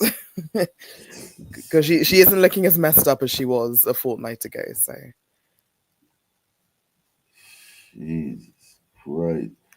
Let's see what this lady got to say. So you didn't care enough about the children to go and pick them up because they could have died of hypothermia, but you care enough to start a GoFundMe? Please get up out my face. Shout out to Daily Hip Hop Tea, and I'm going to tag their page below because when I saw this video, I had to go look up this mess myself. So I went searching and I was like, there's no way that this father had started a GoFundMe after his callous interview on that local TV station. Y'all, he did. So he had posted this GoFundMe and it says, help us honor the memory of our 2 precious children. And it had raised about $395 before he himself had shut it down. But I had read through the comments of a lot of other individuals that they said they had found this GoFundMe and have reported it. Now, in the description of this GoFundMe, he has stated, I'm reaching out with a heavy heart to share the unimaginable loss my family has suffered. We recently lost 2 of our beloved children and have 2 more to care for. No words can describe the pain and grief we are experiencing as we navigate this devastating time. Now, correct me if I'm wrong, but I thought he only had 3 children with her. So who are the other 2 additional children? Now, it goes on to say that we are asking for any support you could provide and help us honor their memory and give them a farewell they deserve. Also to support with my children still here with us. I thought they only had 2, but I could be wrong. Finishes out and says, any donation, no matter how small, will mean the world to us. If you're unable to give, share this fundraiser would also be great. And then he said, thanks, kindness, hearts, prayers, and all that other stuff. Y'all, that's not all, because I had to go and do a little bit of investigative digging over on Facebook because I heard that his current girlfriend was posting a whole bunch of stuff about her Valentine's Day. Okay, so this is her Instagram page. She shut it down, and her username is it's__Danny, DANNI. So this is her page. Now, before she had shut down her Instagram, because she posts in her stories quite frequently about her and him, she had posted this about Valentine's Day, and it says at the bottom caption, she said, "Thanks again, babes." And you can see that it's quite elaborate for Valentine's Day when you have children who are literally sleeping in a casino parking lot. Now, this is Danielle, or Danny, with an I, the girlfriend. That's his girlfriend. Yo, God. Holy fuck. So you had your kids, you neglected your kids for that? You death penalty. She might be taking care of him. Burn the whole fucking town down. You may need that. We need some sort of mythical biblical punishment for this type of shit. Maybe he was helping her on her new album. Ain't that rapper?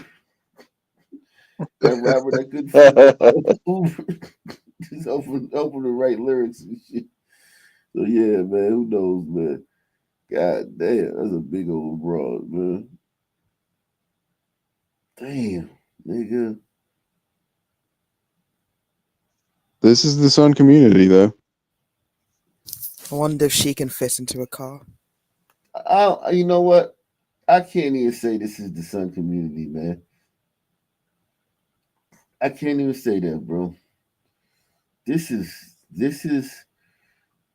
different shit, man. I know a lot of sons, man. I know a lot of Sun men, man, that love this shit out their kids, man. That ain't never that would never, if they knew this shit was going on, would never just let this shit happen, man. They would beat the shit out that bitch and make her go, like, at the least, like, even if they did some Sun shit, they didn't know how to fix it, they would beat her until she fixed it. Sounds you know fair. what I'm saying? Like, Yeah, but then he would go to prison, and then she would just go find another one. It's just like, yo, this is these last two stories. I don't think they represent the Sun community. I know a lot of Suns, man. They did a lot of, so some of them, the degenerate ones, even ain't. This is bad. These stories are bad, yo.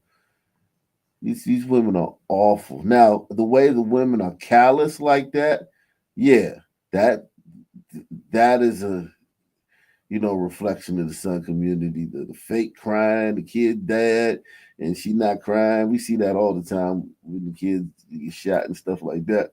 But just the way the kids are living, that's. Listen, how about this? Let me just say this.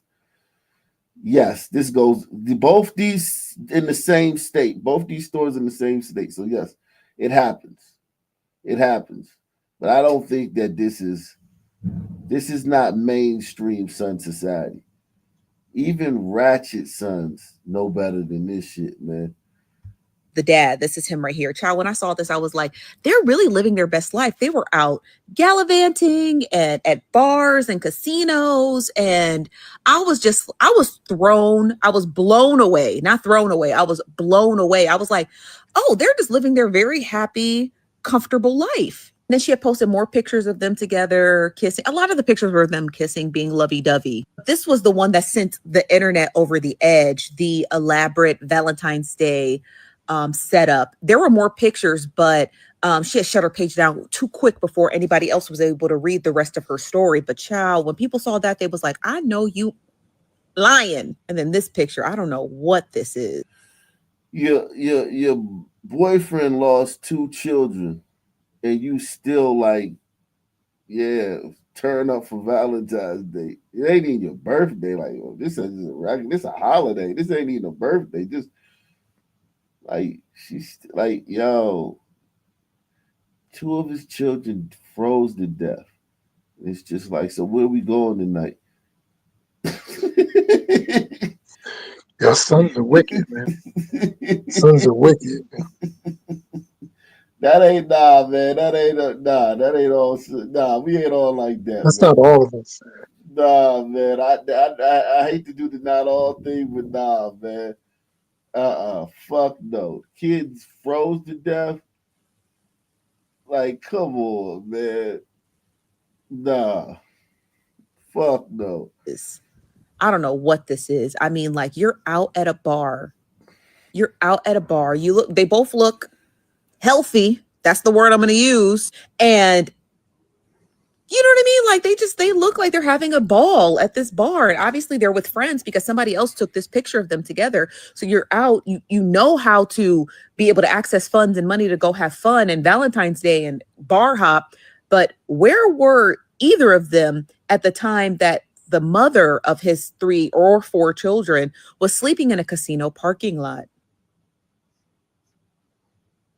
So you didn't care enough about the children to go and pick them. This shit's wicked, man. Tonight, after learning 2 of his kids died from exposure to the.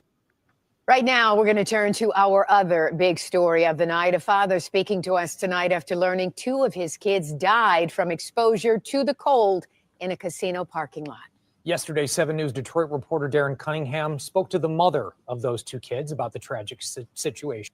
Support the channel via PayPal, Cash App, or the Super Chat. Take the $7 challenge, guys.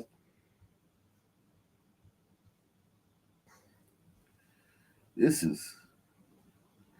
Oh, yeah. Yesterday, I woke them up to wake them up from school. My son wasn't moving. And I kept saying, Freddie, please get up. Please. Well, tonight, Darren is getting the father's side of this story, hearing about the moment he learned 2 of his children had passed away.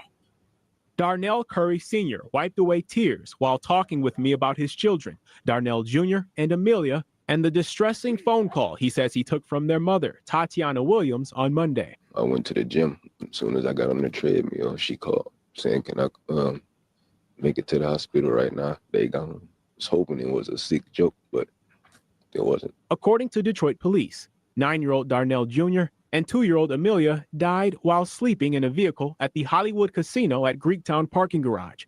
Investigators say the cause appears to be hypothermia, a tragedy stemming from homelessness. I tried. But she don't have hypothermia. And I asked for help. I asked everybody, even people out of state. But I tried. I tried to keep hotels. I tried to pay people to stay there. It wasn't working for me. You know, people just didn't like too many kids at their house. I spoke with the children's mother Tuesday evening. She told me she's been living in her vehicle for 3 months, along with her 4 kids, her mother, and 2 teenage siblings. She says she reached out to Curry, who's the father of 3 of her children. I asked him, I said, can you get your kids for me? I said, I need help. You know I'm homeless.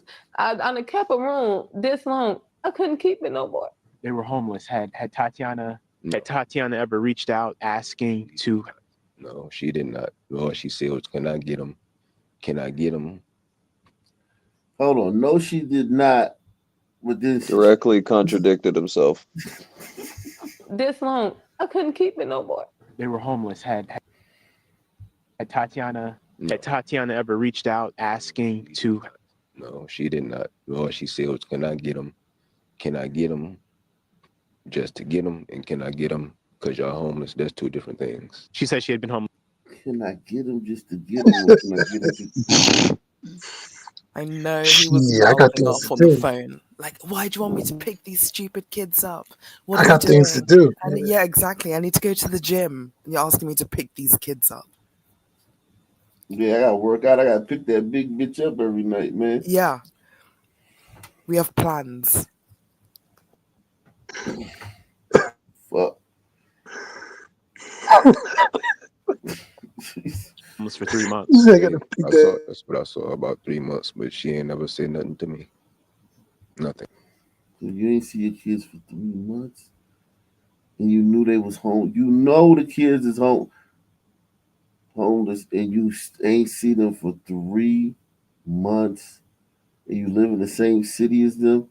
Now, if you live in Cali and the kids live in Maine, fine. There's no fine. Rent a car and go get them. No, FaceTime them motherfuckers. Okay, yeah. This is 2020. This ain't the back of the day. You write letters and shit. Like the fuck? Like carrier pigeon. Yeah, you just FaceTime nowadays, man. Listen, man, this nigga look evil though. He looked like he a little look like a demon. That's two different things. She said she had been homeless for 3 months. Say, that's what I saw, about 3 months, but she ain't never said nothing to me. Nothing. Even the journalist's face is like, I know you're lying. Disdain. I Yeah, know he's you're like, lying. really, bro. You're lying to my What the face. fuck you on? What's he gonna do? Admit to a crime in front of everybody? He ain't Nah, sweating this shit. this ain't no crime. This ain't no crime. It's just Well, moral if he failure. knew that they were Morality, freezing in a yeah. car somewhere and he didn't do anything, yeah, That's he not a committed a crime. crime. No, it's not. It's not a crime. If he knew they were in danger, he had to act. Morality, he had a moral duty to act. With not no. Oh, man. Well, I also don't think All he them really other understood stuff. the situation. So, like, he's totally ignorant. What's even there to understand? Your baby mother says, "Can you pick up your children?" Whatever you're doing that evening, it has to be cancelled. I'm I just will say confused. I'm this. just confused as why there has to be an extra context to. I Can will you say pick up this your though. 3 children? I will say this. Some man ain't some ain't picking up his kids like that. No, of Like course. that's why I said, like, even the some men I know that are degenerate, they might not pick their kids up. They're like, bitch, you got my kids sleeping in the fucking car. Bitch, I'm gonna kill you. So it's like, you know what I'm saying? Like they gonna, you know what I'm saying? They still ain't there. Now they ain't picking the motherfuckers up like that. Nah, because a lot of these some men live with somebody. They don't have their own place. Yeah, Yeah. because I was also thinking that he may have said like, "Oh, my girlfriend doesn't want any of my children." This, but then he does go on to mention his mother and sister, like, "Oh, she didn't call my mother or sister," because again, they rely on the women around them as Yeah, well. exactly. The women in the family, which is true though. Like that is true. Like she could. I bet she could. Man, you call my mother. They would take my kids in a heartbeat. My uncle. Yo, it's so many people in my family that would take my kids in a heartbeat. Like no questions asked. Like just boom. And my wife too. Like they would just take them in. It wouldn't even be like, you wouldn't have to be like, you wouldn't have to, hey, hey, I don't hate to bother you. You just be like, hey, I need you to, they would take them. I would have to give them no money. I have to eventually I'd have to give them some money. Like they probably like after like a week or so, they'd be like, you need to pay some groceries around this motherfucker. I'd be like, yeah, but it wouldn't be like no hemming and hawing and shit. Never said nothing to me. Nothing. So all them other sob stories, they can cut all that. No, she did not. Curry, who lives in Novi, says Williams never specified why she wanted to drop their kids off to him. She just asked, can I get them for a couple of days? But I told her I'm working and all that, and I'm out here. We're not close to each other, so I couldn't. But she knows all my family is right around the corner from her. Did she reach out to any of your family? No, she did not. And she knows she could have, like we always used to do. He says the last time he held his children was a month or 2 ago, and that they typically FaceTime, moments he will miss. And there's a, police investigation into this. What is it you would like to see come of this? Obviously, nothing's going to bring back your 9-year-old and your 2-year-old. It doesn't even matter to me. Can't get them back, so it's whatever. Darren Cunningham, 7. It's whatever. So when you saw them a month or 2 ago, you didn't ask, "Are you eating?" Nothing, no physical check. I don't give a fuck. Yeah, exactly. It's like, "Oh, they're Like, dead this now. is I can just- go on with my heifer. It's all good."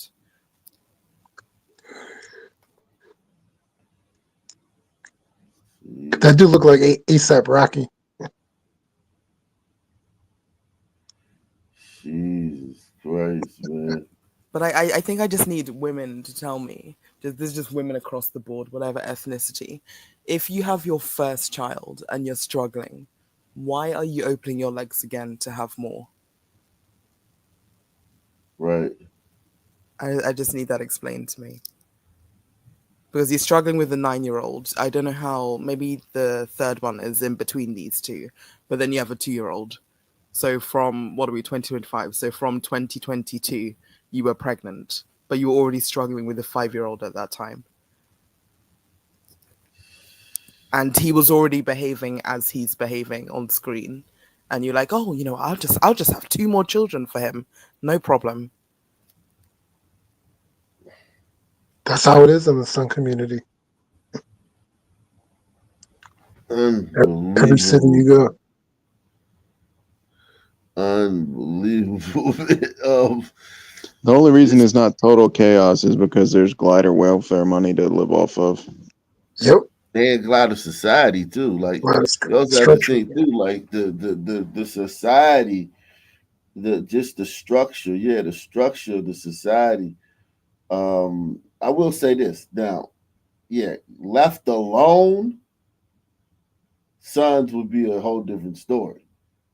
Sun culture left alone, unassisted by glider society would be a whole different thing. But sons within glider society, they usually ain't this bad, man. Oh man, Jesus, the bar is in hell. This shit is, it is just, oh God. This one that says, fellas, peep all the sisters trying to blur the lines of decency to remove criticism from this repugnant behavior. Stop getting them pregnant. I want to be positive. What I see in real life is what I see on here. Just horrible.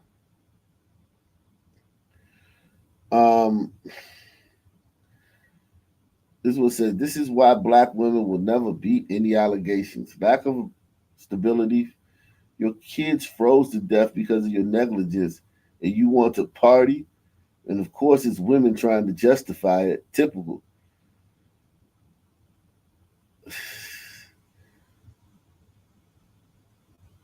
This one says, pay attention to the men who are expecting her to be boo-hoo balling all day and all night. People grieve how they grieve, especially if she's been drinking. We do not know this lady. Unless you are her or have lost a child or loved one, especially in such an egregious way, please shut the fuck up. You weren't kidding, Hawk. Says the woman whose name is I write about sex. I totally agree. I mean, for Christ's sake, she was finding somewhere for her and her kids to sleep. She was trying, and no one wanted to help until it was too late. May God comfort her in her time of grief.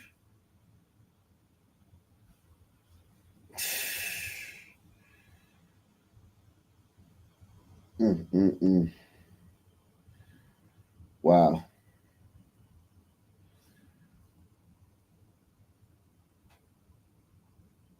Wow.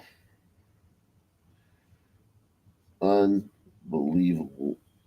This one says, logically, as a parent, wouldn't you be snuggling up with them, giving them your body heat? Going into hypothermia has phases. That would be noticed. She said the car broke down and the heat went off. Why not go in the entryway of a casino for a while? Don't pass the smell test. This one says, I'm thinking she was selling ass in that casino and left them kids in the car. Dose them up with NyQuil or Robitussin and went inside to handle some business. Grandmom's sticking up for her, but them kids probably had no idea what happened. The whole story motherfucking stinks.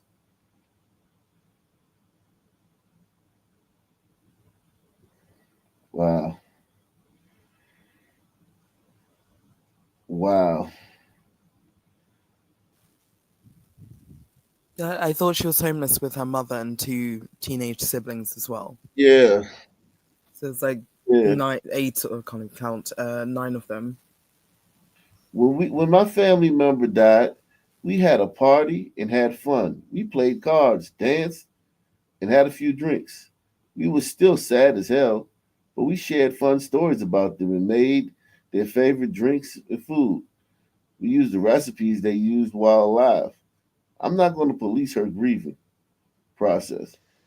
She's probably happy she's finally out her van and in a warm area, even if it's for a few days. Niggas have a party when their homies get shot up. Shit, they name a whole block after them and create a gang to retaliate in their honor. Yo, first of all, she's comparing this to like your uncle passing away. Like that's celebration of life. Yeah. Did you see her name? That says it all. Yeah, try to say her name. Trinacia Marie. These people are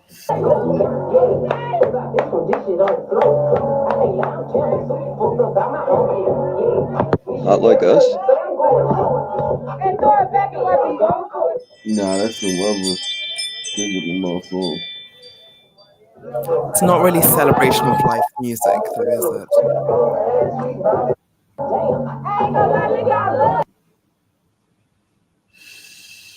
Smiling ear to ear. Wicked is back. She's smiling ear to ear. She like literally like that shit. She's speaking of wicked. These people are wicked. Fuck. Hey, what's the GoFundMe, man? Bro, I'm gonna support this star. What's that GoFundMe? I'm telling you, man. The dad got to go from the brother, the father got to go from me. Yeah. Oh, you know I gotta hook him up, right? So he could buy some stupid shit with him, some Rillos. But he don't even need a GoFundMe. We know that fat bitch is paying for everything anyway. That's true. That's true. Wonder how the girl's doing, Nana. I mean, do you really think that brother got a job back? Fuck out of here. And breaking right. I mean, he might. I mean, nah.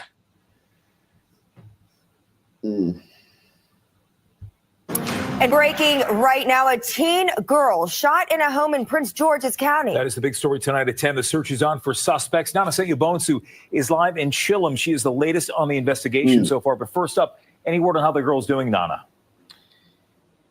Yes, Jim and Angie, good evening. So we're actually told she's expected to be okay and her injuries are non-life threatening after we're told she was shot at least once at a home here right off of Chillum Road. This is just less than a mile away from the DC line. You can see it's a very active scene here. Now, Fox 5 arrived to this scene just as officers were putting up that yellow caution tape blocking off Chillum Gate Road. Around 6 p.m., police say they got a call about shots fired, and when they arrived is where they found the teen girl suffering from at least one gunshot wound. Right outside the home, you can see over a dozen markers next to shell casings spread across the street as investigators try and piece together what happened here. We are hearing that this could have been a drive-by shooting. When we asked police if the teen was the intended target or a bystander, they were not able to give us a clear answer. But what they did say is that they need help. It's definitely, mind-boggling, troubling. And as a police department, we take pride in being able to protect our community. And so, again, we ask if there's someone with information, if they can reach out, contact us. Again, not sure how far down you can see, but this street is definitely still active with a number of Prince George's County police cars here blocking off both entrances to this neighborhood. Right now, again, they're just asking witnesses. They know people saw something to reach out and call. And if you don't feel comfortable, you can also leave a tip anonymously. Guys. It's pretty In the morning of February 18th. I'm always amused at how, in these cases, no one knows shit. But if some white boy said some nonsense on Twitter, on Twitter, we're gonna know everything about that Glider King. I was traumatized when he called me the N-word. You gonna know where he went to school at. You gonna know what company he worked for. We're gonna know what he ate for breakfast. Yeah, that shit is crazy. In the morning of February 18th, 2022, officers from the Wisconsin State Patrol and Grand Chute Police Department received a 911 call regarding a possible shooting on Interstate Highway 41. Hello. How are you doing? Shaking up? Shaking up. Better. You're not injured at all, Doesn't. I tried to check her over. It doesn't look like she got hit. though? Okay. I don't know what.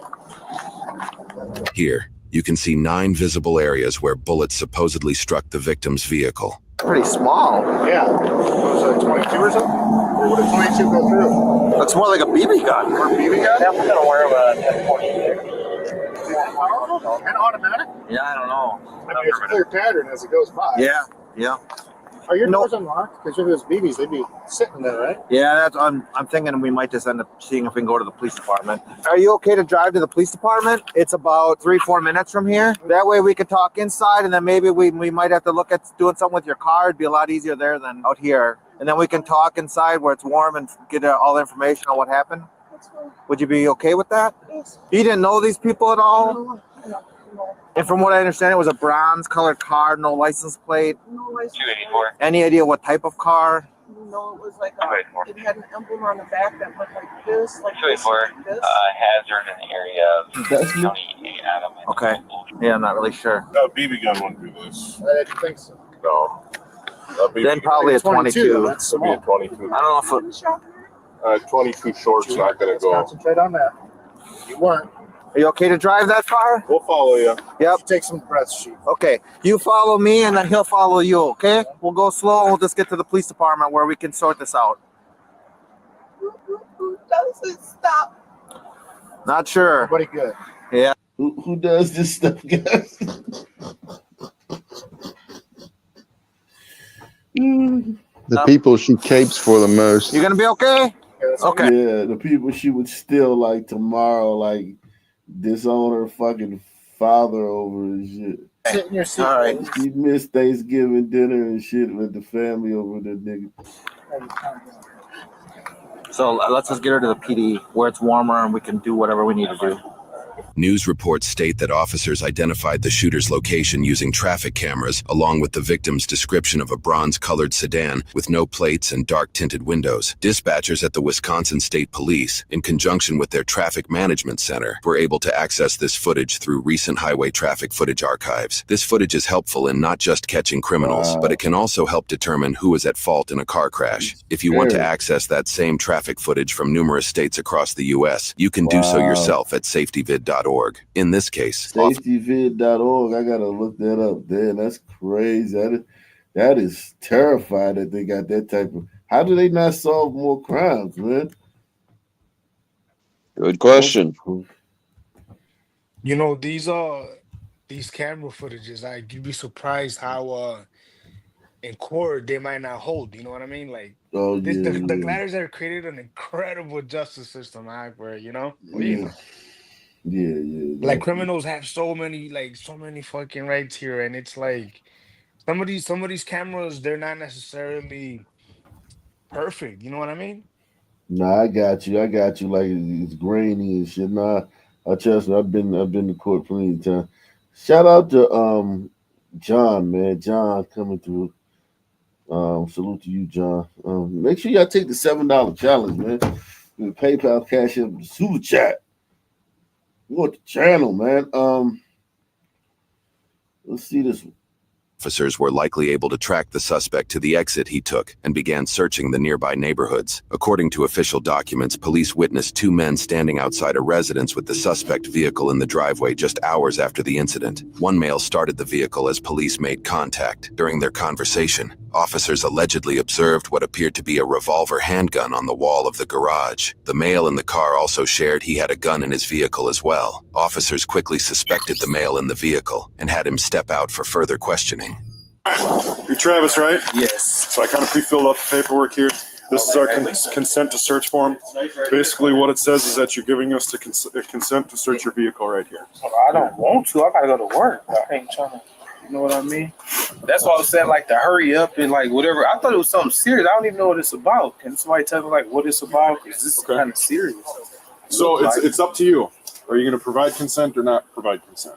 So like you said, I know you had told them earlier that you're going to provide consent to search the vehicle. Yeah, because I was in a rush. They said somebody come and tell me what's going on. I would like to know what's going on. There was an incident on the highway today. to my friend, and probably not gonna let him come over no more. You know what I mean? Okay. I don't know, but I don't know how. I mean, I can't tell you. I don't know a ton about it. I know there was an incident on the highway today we're looking into. Okay. It's up to you. Read this over. If you provide consent to us, sign it. We'll search your vehicle. If you're not going to provide consent, that's up to you as well. And then I'd rather not. You'd rather not? Okay. Did I cut somebody off or hit somebody's car? I don't got no scratches. You want to just hang tight here for a second? All right, thank you. Joe, negative. It's a negative. Is it negative? Yeah. Okay, I'll be more than. All right, so I'm thinking we're going to need warrant for everything. I think we approached the consent option for you. You're well within your right to say no to that. And that's what my understanding was it was a no. So we're going to just go like the other legal process. If it's a no on that end, then we're not touching your vehicle. I'm just explaining to you like kind of the next steps. Get my keys. We'll tell my car. Okay. The car's running right now. Unfortunately, you can't go back in the car. Turn it off for you. So Okay.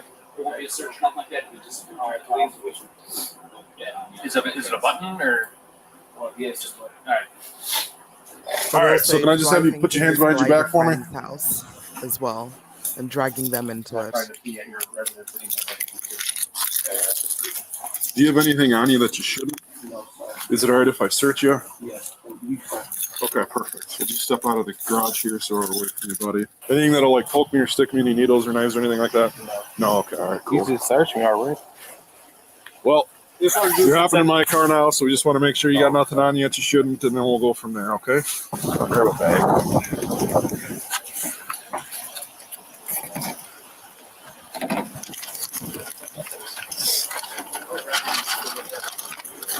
What's the date today? We want to keep this. Need another bag. Yeah, there's drugs in this one.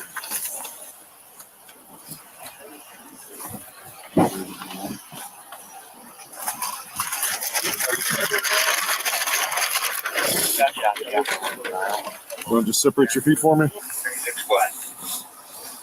Just gonna pop this off your head, okay?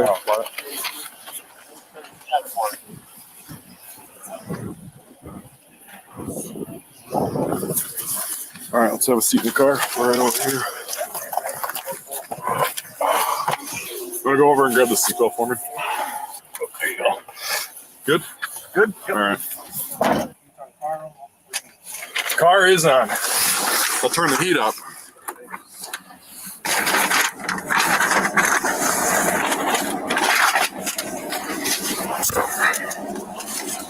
Officer appears to take a photo of the suspect's receipt, which matches similar receipts in our research showing inaccurate account balances. These types of receipts made news during COVID due to an ATM error that led some people to believe they suddenly had millions of dollars in their bank account. News reports shared this error was caused by the use of third-party ATMs, leading us to believe Travis likely made a bank transaction at a gas station or grocery store. This evidence can potentially verify Travis's location and identity in a potential court case. Like, I tell you what you need to know. I just don't know what y'all talking about. Like, this look kind of serious.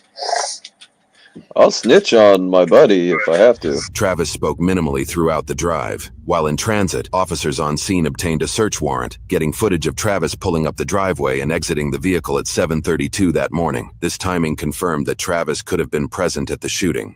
Getting warmer back there? Yeah, it is. Thank you. But is there any way you can tell me what this about or anything? I can tell you. We'll discuss that a little bit. Okay. My like gas cover. Oh yeah. Blows open all the time when it's really windy. Oh, okay. So we didn't just get hit. Oh, okay. I'm sure. Like, what the hell? 12 to 1605. If you're upstairs, you want to just do a search of that interview room. Make sure it's good to go. How you doing back there? Oh, I'm doing all right. Just sleepy. Sleepy? Yeah, I ain't going to sleep lately. I've been working so much. I work from 1:45 to 10 o'clock at nighttime. I got a daughter too. So you're putting in a lot of hours. Niggas be trying to talk there like that good. That ain't gonna mean nothing. It's the evidence that's gonna convict you. Whether you make yourself sympathetic to the dude, it's too late now. They got your gun. You never know. The cop might just open up the door and let him, cut him loose.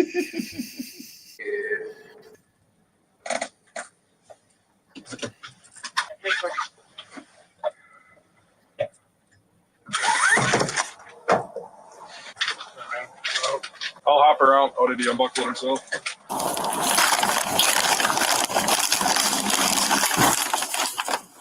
He's been searched. So another right in here. Just stay standing for us. As this officer brings Travis into the interrogation room, he is searched again by another officer. No more surprise. That's old, dude. I swear, that little bag of weed, that's the oldest thing when I was in there. You didn't remember that was in there? No, dude. If you look at it, it's old, bro. You look at the weed, you can tell it's old as shit. All right, have a seat for us for now. We'll get the handcuffs off you here shortly. Okay. We just gotta get some things squared away. You want anything to drink or anything, or you good? Yeah, some water. Water? We'll get you some water. I just want to know what's more. Oh, We'll man. explain that all here shortly. So Okay. we're just gonna step out for a sec, and then we'll be back with you shortly. Okay? All All right, perfect. Thank you. I will go search the backseat of my squad, grab a water. I'll be back. Okay. Officers list that they found a large AK-47 style black BB rifle on the backseat floor of Travis's car, identified So it was a BB gun. as a Crosman full-auto AK-1 4.5mm BB air rifle, which is capable of firing 1,400 rounds per minute, or about 23 per second. Travis. Damn. Jesus Christ. That in the hands of a son, man. Yikes. Has an extensive criminal history extending back to 2006, with previous charges for possession of cocaine, possession of THC, bail jumping, and operating a vehicle while suspended. For this case, Travis was assigned a That's like shit. That nigga's a model citizen. This is very light.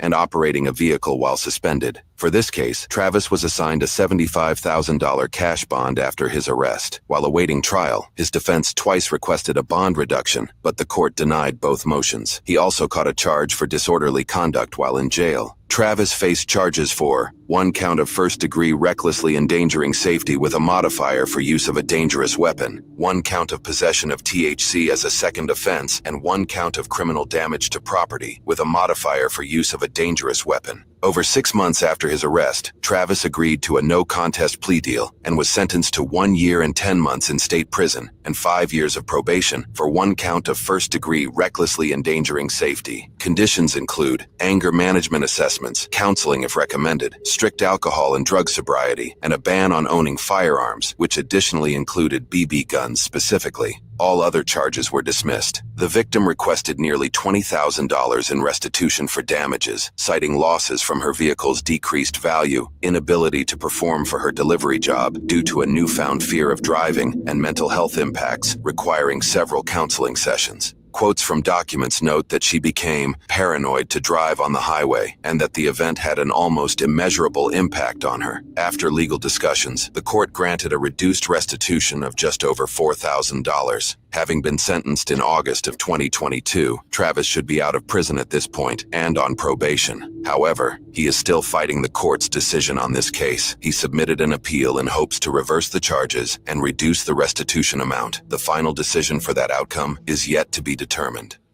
What a douche. Wow. What a stupid $4,000. Fucking just pay it, fucker. Unfortunately, those gliders will have to find a new son friend.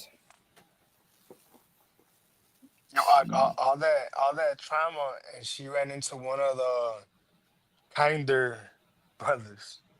Yeah. No bullshit. If she would have ran into one of them real somewhere, what they call themselves, and I'm a real savage or whatever they be saying, man, oof, she got lucky. She should count blessings, really. Yeah. I don't think he was less savage because I mean for me he's extremely cold with it because throughout the whole journey of warrant and everything, oh, what did I do? Oh, can you tell me what it's about? Can you tell me what it's about? And it just happened to be a BB gun. It could have been a real gun and he could have killed her. Yeah. And be like, can you just tell me? Yeah, let me explain to you what I mean when I say that then. So you can No, I understand what It's you all mean, but I'm just saying right? he's just as cold. I It don't was know. just I don't know how long situational. you've been watching the Og Nation. However, I mean, because there's like, I said it before very well. He said that the community prints these dudes, right? These dudes that'll just unload a 30 mag with the switch on it on you for nothing. So yeah, this brother right here, one of the nicer ones.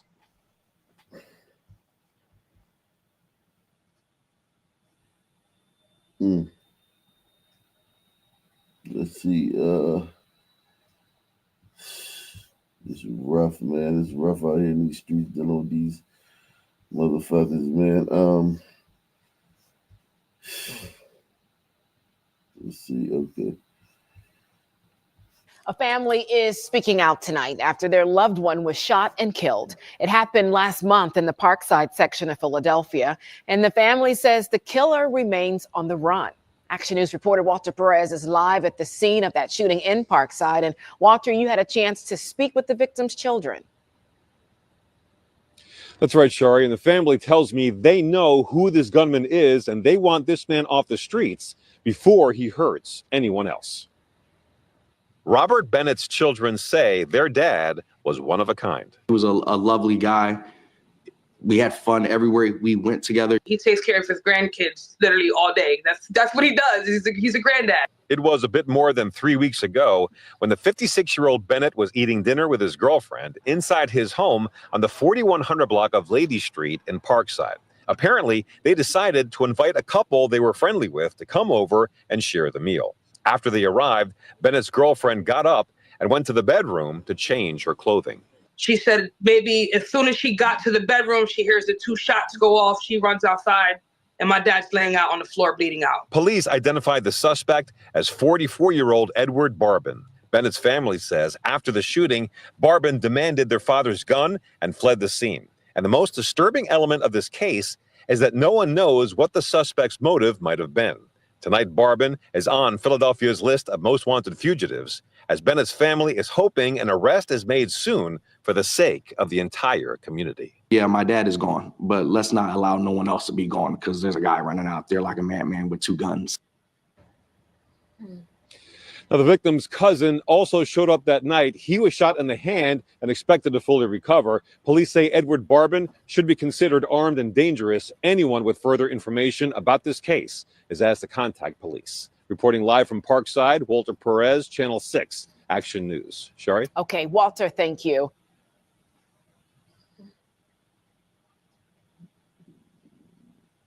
A Cobb County family asking for your help tonight, folks, after a young man full of life and dreams was found dead under mysterious circumstances. Devin Washington was 26 years old. Clayton County police say he died after passing out at a car meetup that he was hired to film. Now his family is demanding answers. 11 Alive's Angelina Salcido live tonight and tomorrow. And Angelina, you spoke with his mother, the man's mother. Right now, she's feeling like her son was set up, right?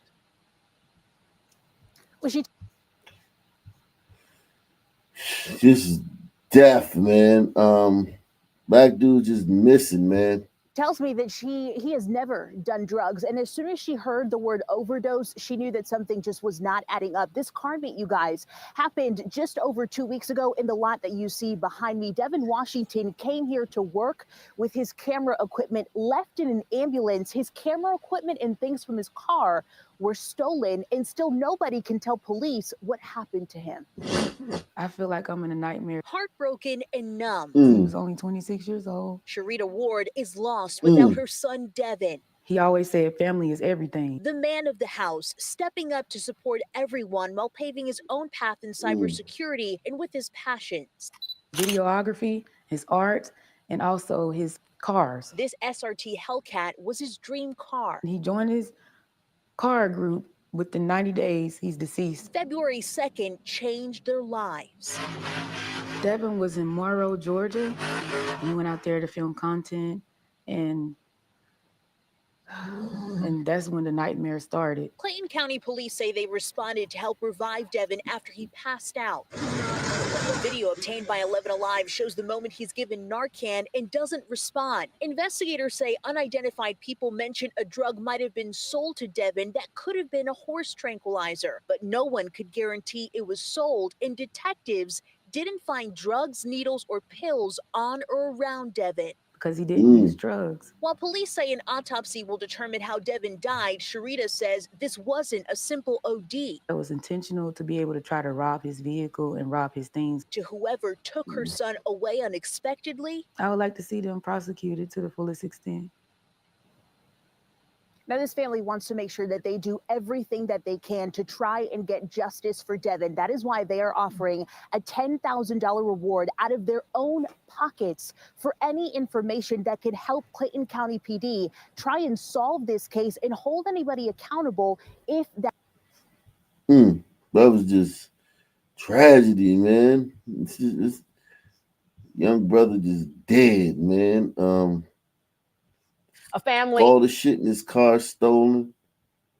Niggas savages. Steal your shit. Yeah, when you traveling around with that camera equipment, man, some men kill your ass for that shit. They might have set him up, might have gave him some drugs to make him pass out, and he fucked around and died, man. Let's see this, man. Come on. Well, the folks at We Are Somebody go by the Strike for All on social media. What a goofy looking dude. On Saturday. We had, of course, Anina Turner. This is her organization. Had her on the show on Friday. But on Sunday at New Birth Missionary Baptist Church in Atlanta, Reverend Jamal Bryant unveiled the religious leaders' response to economic empowerment. So listen to what he announced yesterday at church. Calling the conscientious Christian community all over this country, the conscientious Christian community all over this country. I am calling for a 40-day fast from Target. You couldn't get niggas to do a 4-hour fast from Target. 40 days? And what does he mean by black, like what does that mean? Like, he has no idea what anything means.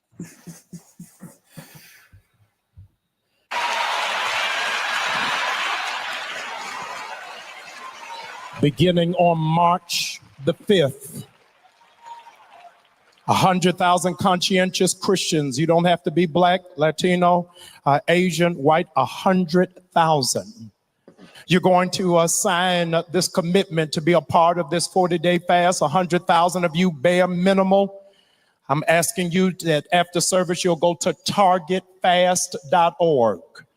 Targetfast.org. I want you to share with everybody on your job, every person in your home, every person in your sphere of influence, every person who follows you on social media. I am believing for 100,000 people are going to sign this covenant commitment of not just prayer, but fasting from Target.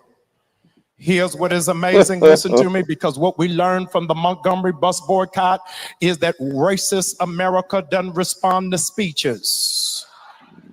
They respond to dollars.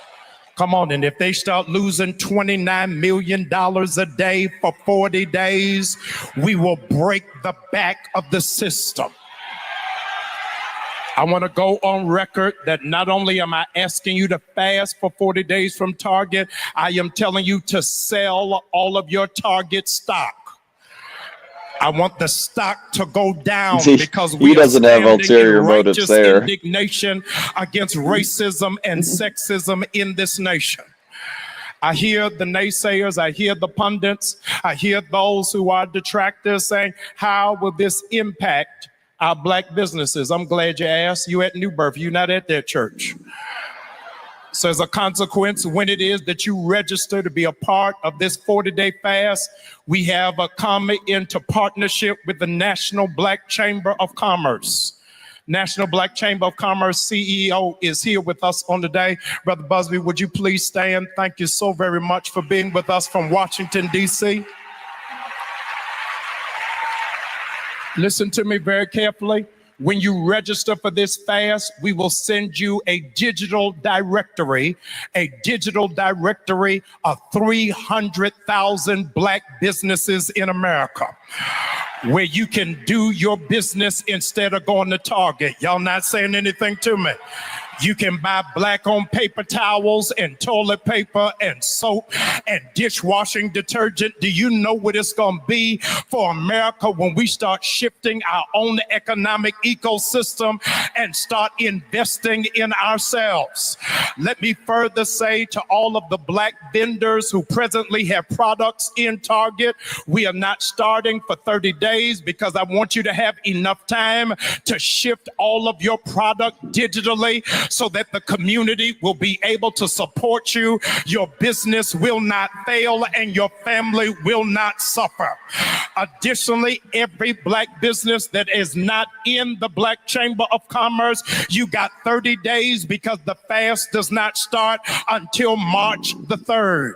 I need Target to be on a full alert because we are operating in decency and My in head order. We are hurts. operating in decency and in order. We are operating in decency and in order. I'm going to say it again. We're operating in decency and in order. I'm saying this before they got a new FBI chief that calls us a terrorist organization. We doing it in decency and in order. Salute the Cool Cat, man. He says, much love to you, Op, and to the nation. Salute. Shout out to Cool Cat, man. Big Larry in the building. Shout out to Big Larry. And I guess the scam is when you sign up to the website, you have to give in all your personal details, and then they can use that to be scamming. Yeah. So what is the issue with Target? Target Because stopped their Target DEI. rescinded their DEI policies, but Costco didn't, and I think Ben and Jerry's didn't. I mean, but who's Ben and Jerry's? Oh Yeah, no, I they mean, didn't. Oh, they yes, have to they Target. did. Target, you got 40 days to pull it together because you made a commitment after the death of George Floyd that you would invest $2 billion into the black community before, watch this deep. Okay, yeah, listen, I don't mind them holding them to that. They said they were going to invest $2 billion in the black community. I ain't mad at them for holding them to that stupid ass, dumb ass target over George Floyd. You should pay. I want them to have to pay every fucking cent. December of 2025. So you to pull out of that commitment in January, you are reneging to the financial commitment you made to our people. Y'all ain't saying nothing. You got 40 days before we shut all of it down. We are calling all of the stockholders to be accountable to the commitment that you made to black people. Y'all ain't saying nothing. And I got naysayers saying, won't you just preach the gospel? I'm preaching the gospel. Jesus kicked over tables and used the whip to drive people out when they were out of order in handling God's people. Joining us right now Man's is going to Ron hell. Busby. He is the CEO. Why is he so red? Like, why should anybody and any member of any other community rally around shit like that? It makes no sense. Because they be rallied around everything else. Like, I mean, like, But what? they shouldn't though. I'm saying it's dumb as fuck.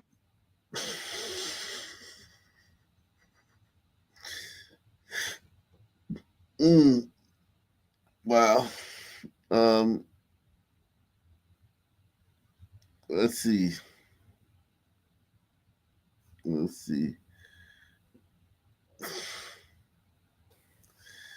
I have a clip in the back chat, Ak. It's Okay. an interesting one.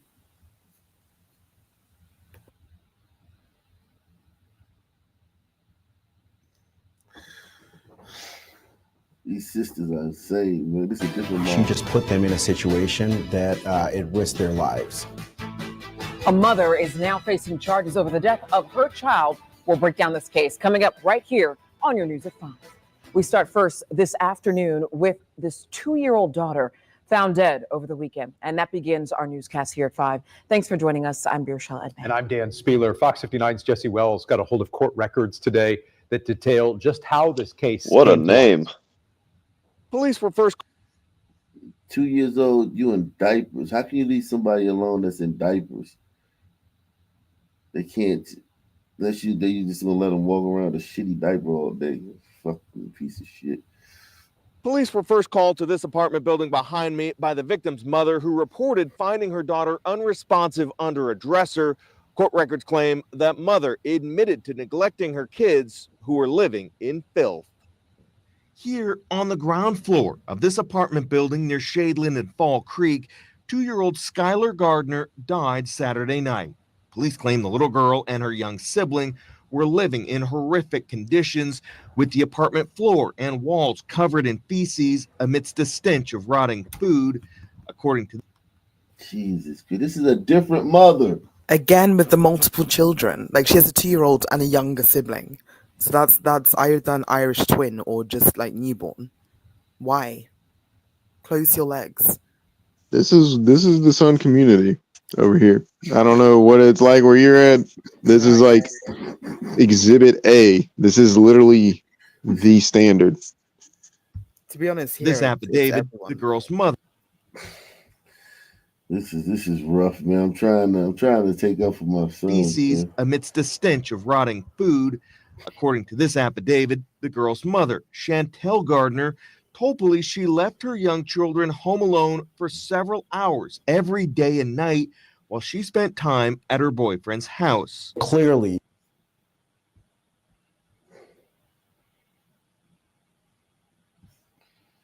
Yo, and listen, man, you can lock all. These women are awful, man. There's people in the back chat. Time at her boyfriend's house. Clearly, the state has a good case to show that she was neglect of a dependent. Attorney Mario Masalamani isn't connected to the case, but says while Indiana law doesn't specify an exact age at which a child can be left home alone, parents can be charged with neglect if they abandon their child. Well, it's not 2. And younger than 2. She left a 2-year-old and someone younger than the 2-year-old alone. They can't feed themselves. Do you understand? They can't eat. They can't feed themselves. They can't wipe their nose. My son, boogers just be streaming down his face. He'll be like covered. If you don't wipe his nose, it'll just be the boogers will just go down to his fucking feet. Like he just don't know. He just learned how to walk. The nigga can't even talk. My son cannot talk. He 1 year old. He's like, he tried, but he can't talk. He can't even tell me he got a shitty diaper. I gotta smell that shit. I gotta check. We gotta check every once in a while. Check his weight if he's heavier than usual. Yeah, you just smell something like, oh shit, you change your diaper. Hey yo, I got a question. Go ahead. Hey, well, first of all, what's up, Ock, man? What's up, chat panel, everybody? Man, cool. Salute. Hey, what's supposed to happen to all the black people that work at Target? Like, fuck them. They don't get fired first. That's not a good idea. Yeah, they didn't think that far. Actually, those they're are sellouts, right? Yeah, they're sellouts. Yeah, so fuck them. Oh, right. Spent time at her boyfriend's house. Clearly, the state has a good case to show that she was neglect of a dependent. Attorney Mario Masalamani isn't connected to the case, but says while Indiana law doesn't specify an exact age at which a child can be left home alone, parents can be charged with neglect if they abandon their children, deprive them of necessary support, or leave them in a situation that endangers their life. The law doesn't specify a specific age because the law doesn't want to specify an age. In this situation, you have a 2-year-old and a 3-year-old. Clearly, they're not able to stay by themselves. Police say Gardner confessed she came back to the apartment once a day to feed her 2 kids and often found them covered in feces. Gardner admitted she knew. That's disgusting. That's What sick. what's this new style of like pet feeding? You know, just pop in once a week, once a day, drop some food off and dip. These stories crazy. All these stories are recent. Like these stories are not which from is like insane. years ago. All these stories is from this month. Like I said, Exhibit A, some women don't have any idea what the fuck their kids are doing at any point during the day. Morning, noon, night, it doesn't fucking matter. Gotta get to that dick appointment. Go ahead, sis. Jesus Christ. Yeah, Glorilla just dropped a new track. We gotta go to the club. Fuck. Pop some bottles.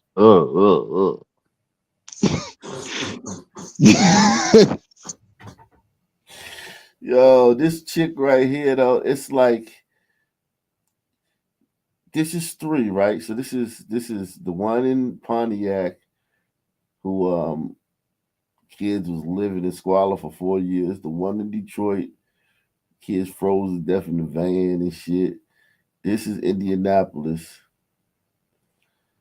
And think about it, if these 3 stories made the news, the news is just like a canary in the coal mine. Yeah, it's just kind of like a survey, a sample, it's a sample size.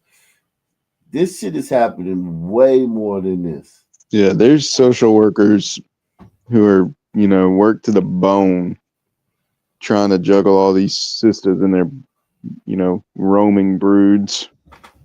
Hey, did you hear about the 5-year-old that committed a robbery around Pentagon City? Oh no. That's in the news. Put it in the back chat. I'm trying to find That's a skit, right? It was, it was some real shit. I'm gonna find it. Hold up. She was neglecting her kids, but insisted she never physically harmed the children herself.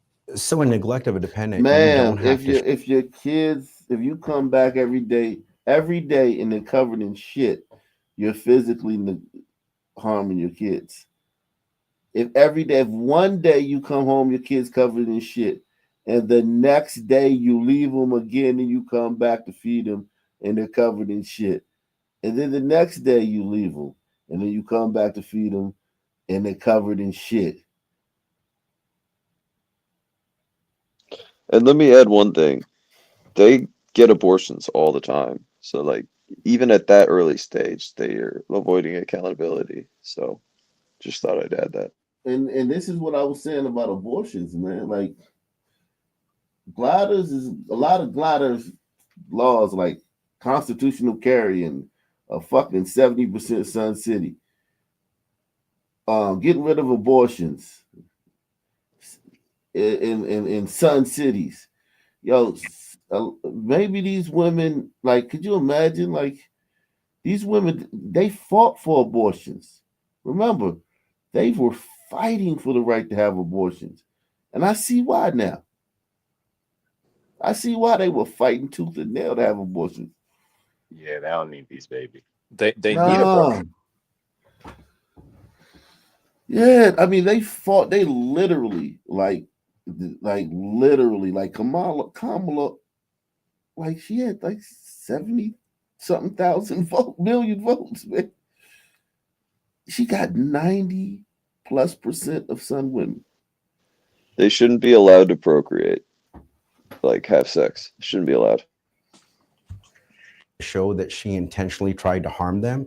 She just put them in a situation that it risked their lives. While it's not clear exactly how the 2-year-old girl died, doctors at Riley Hospital say they found a large puncture wound to her neck and her whole body was covered in bruises. Finally, the suspect is being held on a $100,000 bond. She's due in court for an initial hearing later this week. Her whole body was covered in bruises. Yo, I dropped the link in the back. They said that it was a biohazard. Hold on, I got one more mom, man. One more mom. This is obnoxious what happened here. It is by the grace of God nothing went wrong in that house. It's a complete miracle. Tough words from a local prosecutor to a mother. She left her 3 children home alone while she went to Florida. Today, she learned what a judge would decide as a punishment for her crime. How could a mother believe that 3 young kids could actually take care of themselves? to stay safe. And those children all under the age of 11. Not only that, 2 of them have special needs. First at 4, Aria Janelle was there when the judge just... These bitches leaving special needs kids alone. Yo, what the fuck? It's that GLO in that GR, or what is it? How's that song go? The Glorilla song? And the GLE. Yeah, of course you would know it. It's the beat. I'm sorry, I did acquiesce. It's all good. That's what y'all like. decided that forcing this mom to spend time with her kids was the right punishment.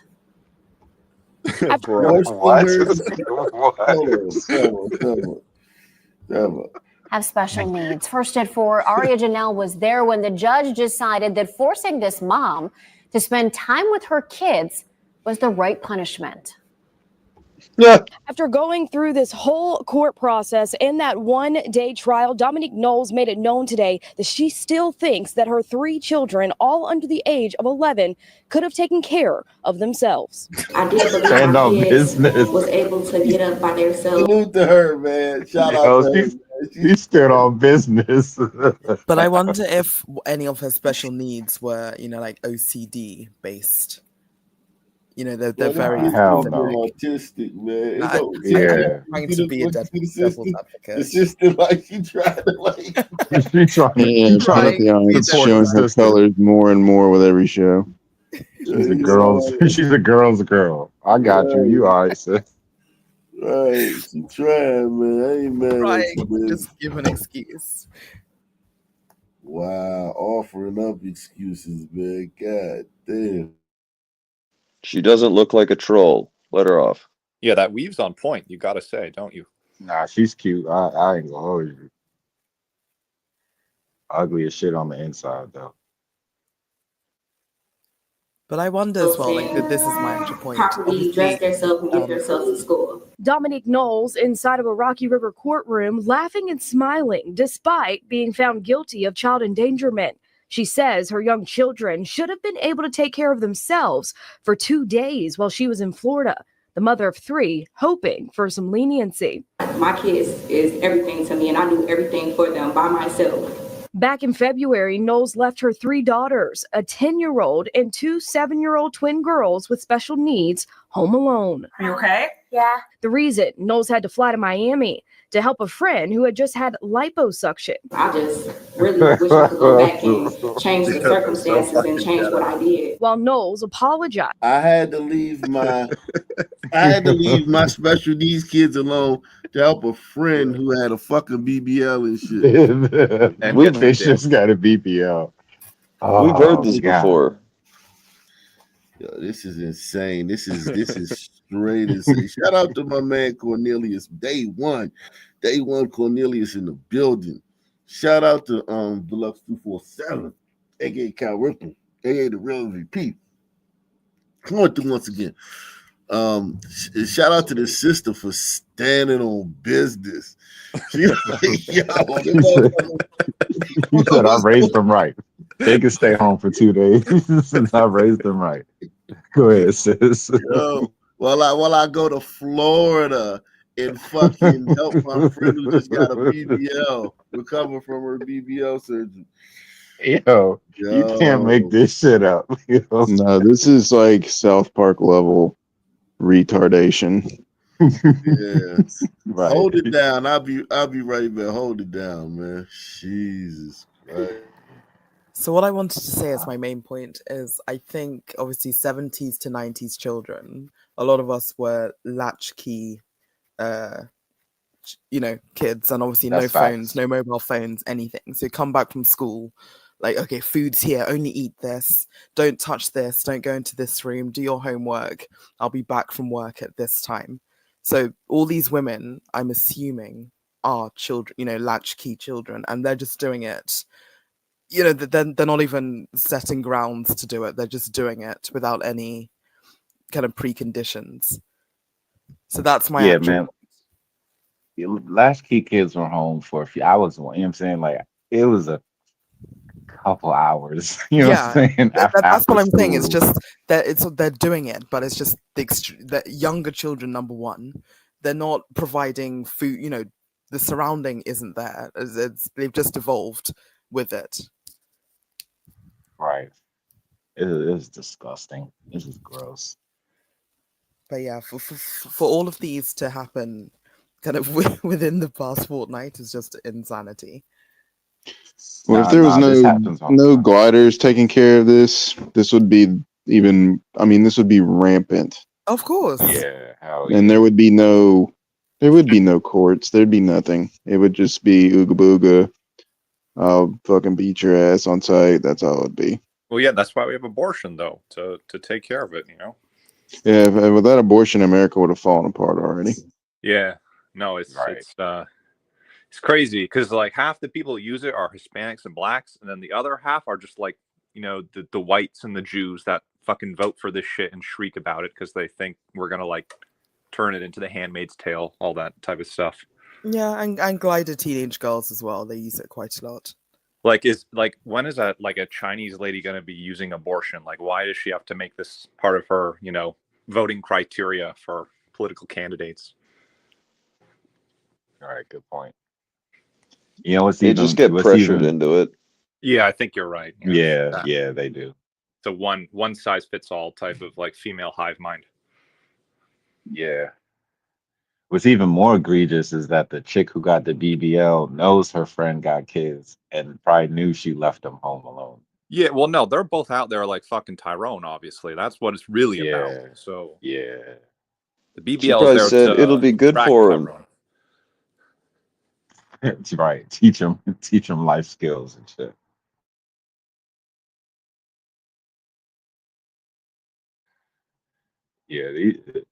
Yeah, America's crazy, man. I can't believe. And then like, they should just take the kids away. I mean, she shouldn't just. She don't want them. Like This is the end of an empire. That's what we're watching right now. I'm starting to think these judges are like low key race realists too. So they're like, all right, there's no solutions. So just we can't put her in jail because there's no solutions anyway. So just fuck it. That's a whatever. good point. Yeah, don't take the kids away. Leave her ass with the kids. Nah, that's a good ass point. Yeah, because like if you put her in prison, it's just gonna make something go even worse. So it's like you can't make it better, so make it less, not worse. Damn, that's fucked up. Hey, did y'all see the latest White House press briefing, like the 30-day review joint? Where's the money going now? Oh my God. It was beautiful. I ain't gonna lie. I ain't never felt so proud to be American. They cleaning shit up left and right. They cleaning shit up. The border's locked down. They found billions of dollars that's just wasted, and they're gonna give some of it back to the American people. It's looking good, man. They got a grip on these wars that are going on overseas. Hey, man, shout out to the Trump administration. He needs to build a wall, though. Like he needs to do that. I mean, there's already a wall, and they said, I don't know if this is true, but they said that they've stopped illegal entries through the border. They've reduced it like by 95%, which sounds fucking insane. Yeah, but it's going to go right back up if we get a Democrat administration in 4 years. But if this dude could actually do a wall or fucking do something about that, then there would be at least some sort of like a permanent barrier. No, they would just take it down. That's in the works. Yeah, and I'm sure that's in the works. But y'all think Democrats are coming back in 4 years? It's not looking good. Yo, the demographics is destiny. That's how I look at it. So I'd say yes. Well, not only that, but a lot of retards who lost their jobs through this government furlough stuff are gonna be feeling some type of way in 4 years or even 2 years. They're already complaining online about how they don't want to lose their contracts, their job, whatever, even though all their jobs were bullshit. Yeah, that's what I'm saying. Total bullshit. Yeah, that's what I'm saying. Only bullshit jobs are being lost. I mean, yeah, that's a good point, though. You know what I mean? But I think if the net, if the net benefit is overall positive, right? Like if the economy is built up, people will get jobs, man. They'll reorient their lives. Like all is not lost. Get a real fucking career, man. Well, they can go to fruit picking, and then we don't need the illegals anymore, so we can expel them. There you go. You're right. You're right. If I can go work Be in kitchen, interesting to see where all the DEI people are going to. they're going to Uber I Eats. bet a lot of them just start working for Bridge or just some private company that offers the same shit. Possibly. Right. Because what do you put for the last 4-6 years? Oh, I've been a DEI, specialist. I'm even a bigger victim now. Help me. Yeah, exactly. Or they can they'll get jobs in like policy and shit like that. You know what I'm saying? Yeah, lobbyists. Yeah. Lobby, yeah, you know what I mean? Just Like, just they'll switch be from DEI to, I don't know, gun reform. yeah, and they'll be what do you call it, teachers and shit like that. You know what I mean? It'll be all right. They said the money, the redistribution money, I think that's gonna make a lot of American citizens like happy, especially if some of it comes back, especially black people. We love the refund check. So, you know what I mean? Like It that'll doesn't even have to be a focused. lot. Just the Yeah, fact it that you doesn't even get have to it. be a lot.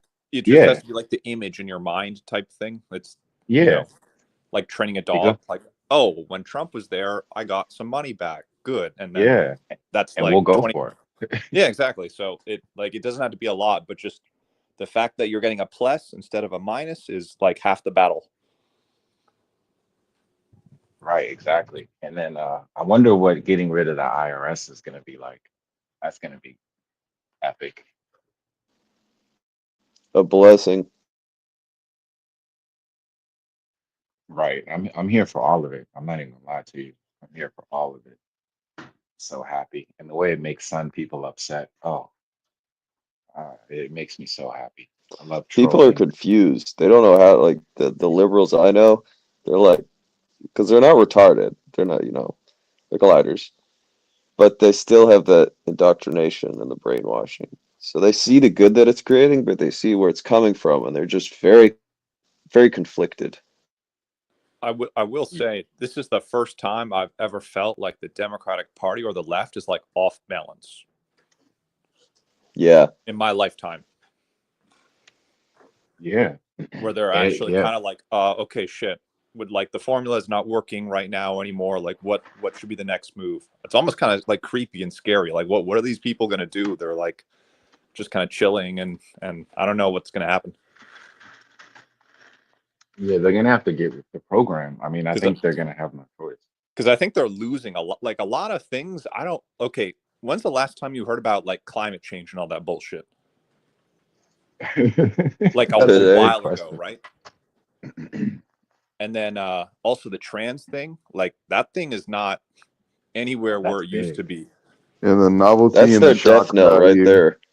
Well, the novelty and the shock value of those things when they were initially rolled out had people's attention, but after a while, it doesn't really mean anything to anybody.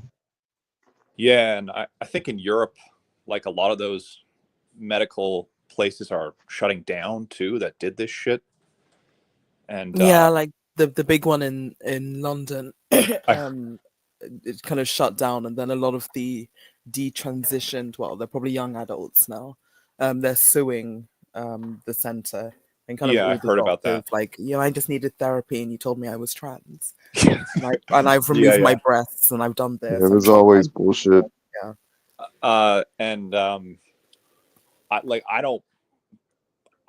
don't hear shit about trans anything anymore. Like it's just, I think that's kind of going out too.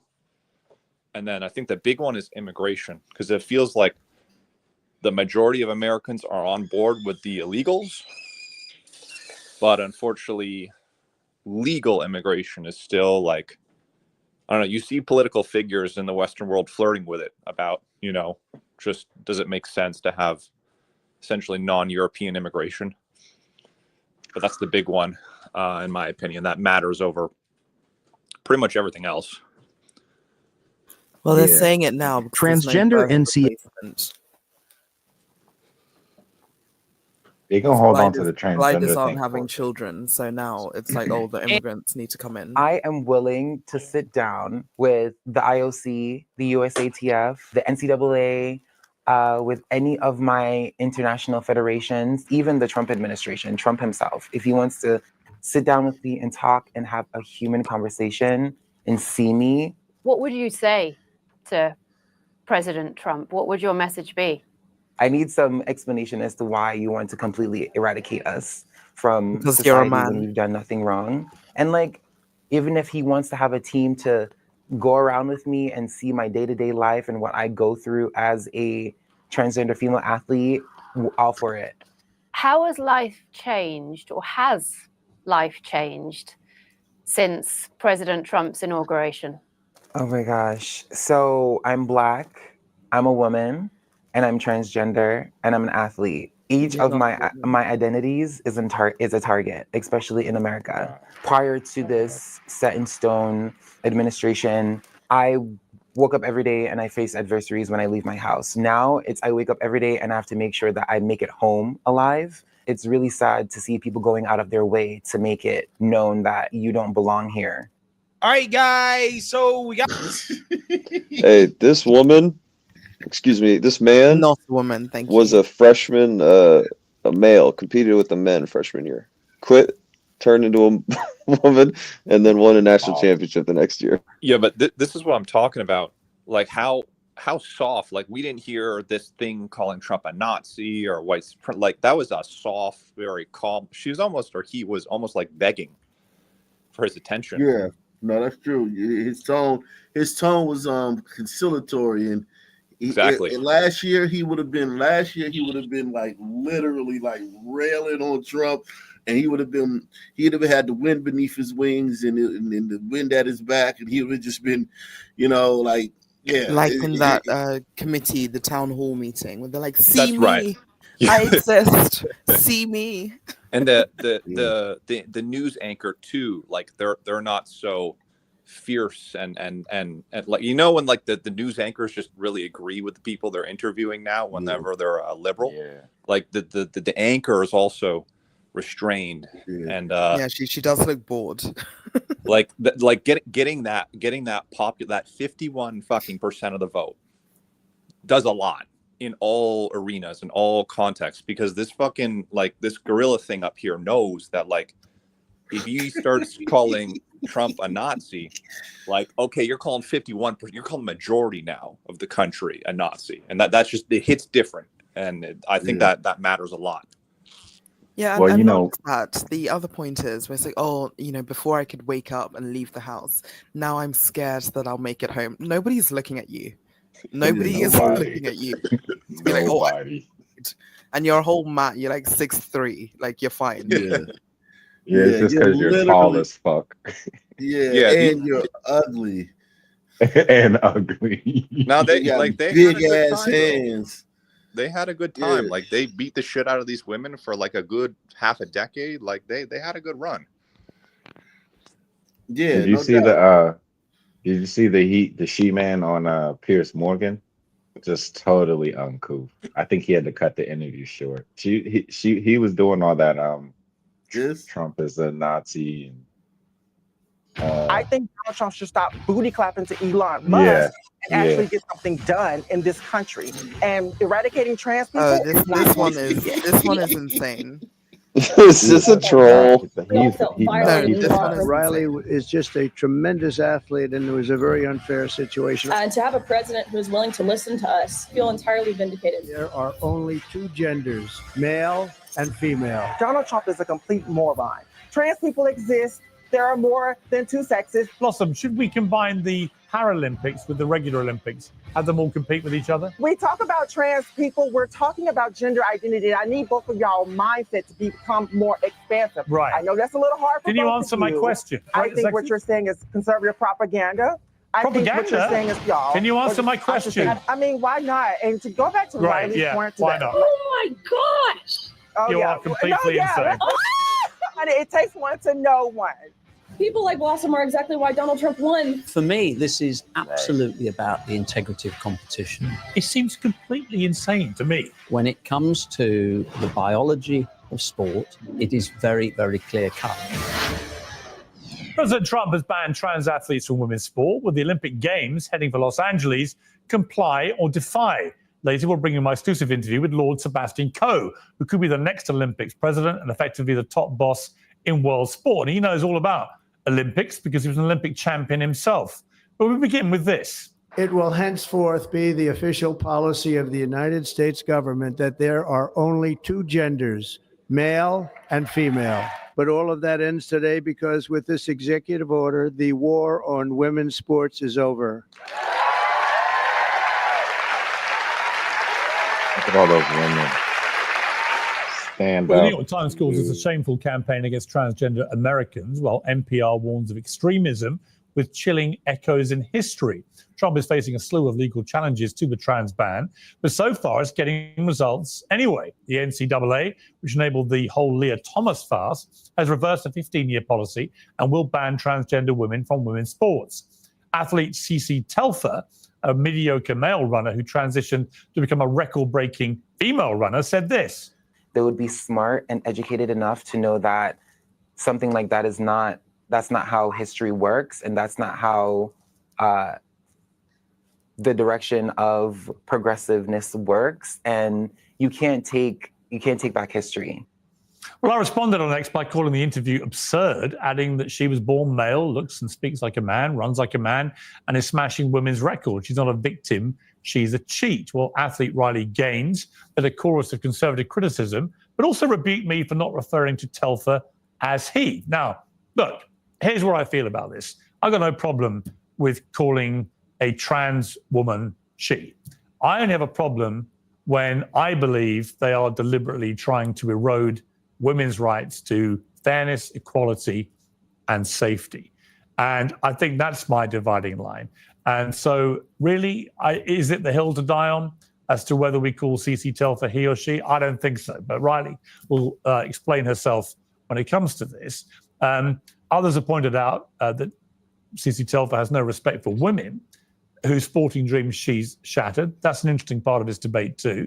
And it's a sign of a massive cultural shift that using the wrong pronouns, previously a fully cancelable offense, is suddenly perfectly normal and no one's getting cancelled for it. So has Trump's trans ban unleashed a new wave of misery for trans people everywhere, as some claim, or is he simply restoring much needed common sense in a way that, frankly, most voters fully agree with? But joining me to debate all this is Blossom C. Brown, a transgender activist who sparred with Michael Knowles on Jubilee this week. Hi. Fucking gorilla. Awesome. She got hers powerhouse. The Blossom Powerhouse. Lovely to meet you. And the great Riley Gaines, who has been a fantastic trailblazer for safeguarding women's rights in all this, is the host of Gaines for Girls on Outkick. You had a front row seat, Riley, at the White House when the president signed that executive order, which was quite a moment. First of all, how did you feel being there for that moment in history, which you've campaigned so hard for? Well, thank you, Piers, for having me on. Always a joy to be on with you. There was a lot of emotions. Of course, it's a bit bewildering that this is something that's necessary, that a sitting president has to take time out of his day, out of his busy day, to use his executive powers to declare, number one, that men and women are different, and then to further declare that men do not belong in women's sports. But nonetheless, it is necessary. I would argue that it was urgent. So this type of moral clarity and decisiveness is, I just feel vindicated. The past 3 years, me personally, and I know women who have been fighting much longer than I have, the past 3 years, it's been an uphill battle. Not only were we as women, as female athletes, I guess in particular, not only were we ignored and stonewalled, we were actually reprimanded if we dared to oppose this movement. If we dared to even question this movement, we as women were reprimanded. So to finally have a seat at the table and to have a president who is willing to listen to us, I just feel grateful. I feel grateful for God's mercy that we don't deserve, and I feel entirely vindicated, Piers. And I think that visual, quickly, that visual of President Trump surrounded by all of these young girls with dreams and aspirations and hopes for a future, I think that visual is one of the most iconic pictures that will come out of his administration. And that's saying a lot, considering this man has a mugshot. Yeah, I mean, the two images I'll be remembering from all that involving you were you with Trump when that happened, but also you being mobbed literally in a vicious, horrible, threatening way by a gang of people wanting to cause you physically harm. because you were standing up for women's rights, not least for safety, which seemed to me completely outrageous. Blossom, I can see you making faces there. I've also one question to start this debate with you. Why do we separate the sexes at the Olympics?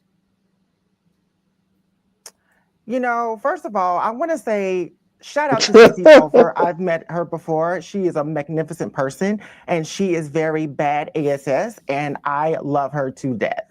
Let me say, We'll come to Cece Telfer in a moment. Cece Telfer might be a fabulous person. Yes. I'm going to come later to why I think what she does is completely wrong. But just on the question I asked, why do we separate the sexes at the Olympics? If you actually, Piers, if you actually let me get to it, because you let Riley have her talking point, so I'm going to actually have my talking point right now. CC is definitely a wonderful person, and I think, let's be clear, Donald Trump is a complete moron.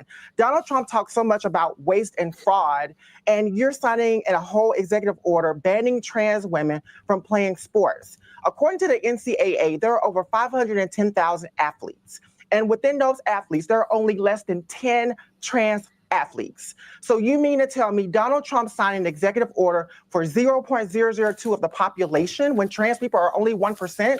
That's a waste. That is a waste. Trans people exist. There are more than two sexes. There are intersex people that exist. And I think that it's nothing more than conservative propaganda that because Donald Trump is in power, he is able to use. I think Donald Trump should stop booty clapping to Elon Musk and actually get something done in this country. And eradicating trans people is not going to be it. And I stand 10 toes down on that. Okay, so I'll say very briefly, Go ahead, bro. This argument that it's a small percentage of the population, I hope you realize it's not a 1-to-1 ratio. It's not for every one male that's participating in a women's sport, it's one woman that's affected. In my sport, at our national championships, one male displaced 14,000 women. And I can speak for myself, I can speak for my teammates, I can speak for 99% of other female competitors on that pool deck. We all felt betrayed. We all felt violated in the locker room. We all felt it was unfair, but not enough people were courageous enough to say it because they were terrified. They were terrified of the name calling that you just pursued. The first thing you say is Donald Trump is a moron. What 20-year-old girl wants to be called transphobic or any of the slurs that have been thrown my way? I can certainly attest to. Riley, I think you're trying to, Riley, I think you're just trying to make it seem like that trans people are a threat to cis women in the breast room, and that's not the case. Trans women and cis women should be coming together. Trans women are not a threat to cis women. Okay, but here's the look. But Blossom. And I think that y'all have ran on that ideology. Blossom. Y'all have ran on that ideology Blossom, for a very long time. hang on. And you're going to have to specifically tell me cases. Can you specifically tell me cases of where trans women have hurt cis women in the restroom? Blossom. I'd like to know that, Blossom, please. we don't use things like words like cis on it. Yeah, cis women. And listen, the men in women's bathroom, that shit is. I blame women for this shit, man. Women let this shit go. Absolutely. They're completely at fault for this, and men, Donald Trump. It took a man to save it. If the bitch would have won, Kamala, she'd have went further down the trans rabbit hole. So we saved these motherfucking bitches, and we ain't gonna get no thanks for it. So whatever, man. Here because no one understands it. Let's just. Well, I use cisgender, so that's where I'm sure you do, but nobody. I like to use that in my vocabulary. Yeah, but nobody else understands it. Let's just stick to my question. My question for you, which you have. Just because you don't understand, you just don't have the intellectual capacity. Piers. You don't have the intellectual capacity to understand the terminology that I'm using. Look at how insufferable she is. She's horrible. Shout out to Douglas Chunks, man. He says this is the worst Medea movie yet.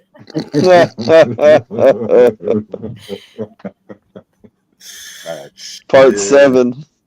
I think Tyler Perry probably had a hand in it for little boys. Wow. Yo, he doesn't have woman. Martin Lawrence, all of them. Because black men love dressing up as black women. Now I think about it. For comedic purposes, For comedic purposes. Yeah. But he's got the attitude down pat though. He's got the attitude down pat. I'll give him that. Well, black men are fucking like hormonal. Like they have high testosterone and estrogen.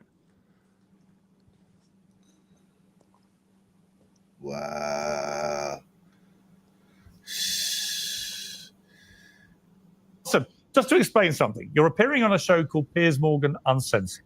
That means you can say whatever you want. I know all about you, Piers. Okay, you can. Think And I know how you're good at race baiting. I know how you're good race at being baiting, yes. transphobic, and that's why I'm here to face you. Just to be clear, face you one-on-one. When do you think I've ever race baited? Honey, you remember that whole incident with Sharon Osbourne? Yes. Let's not forget. Oh, you know, I Don't do. get me started on I that. do. But What do we're you not think? here to talk about Miss Sharon Osbourne. No. What do you think happened We're not here there? to talk about Miss Sharon Osbourne. Yes, what we're do here you to think? talk about trans people in sports. Hang on, Piers. hang on. You've raised. You are notorious. Okay, wait a minute.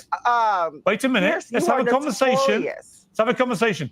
for Let's talk about the being Sharon Osbourne thing. Let me tell you what. allegedly. Since you've You are raised it. notorious. Since you've raised I'm it. a black trans woman. Blossom, stop talking and for a you have moment. cut me off so many times since I've been here. Okay, But Blossom. yet, Riley, you give Can the we have a white girl- conversation, You please? give the white girl all the time to Can we talk. have a conversation, And the please? black girl is having to speak. Actually, at the moment, the black girl is doing all the talking. So hang on. What in the world was Can that? I just say something, please? That's my opinion. All right. That's my view. Blossom, You're more stop than welcome to talking. Support for today's show comes from a Yeah, business like- focused on a critical issue. It's just Prosperity. horrible. They're awful. They're awful. Here's the thing, though. Like, in my view, like, white folks still lost that interaction Oh, no, because of you course they entertained did. it in the first place. Like, that's the only way should you have been win. shut. You know, microphone should have been shut down. Everything, and just like, and again, like Piers, because again, he's allowing that thing of, oh no. I mean, I can call him she. It doesn't matter. I can grant him that. But once you give the she, you're already opening. You know, you're giving an inch. They're taking a mile. Yeah. Like, you shouldn't even be saying she. If white folks should just not entertain black people, it really that's the best you can get.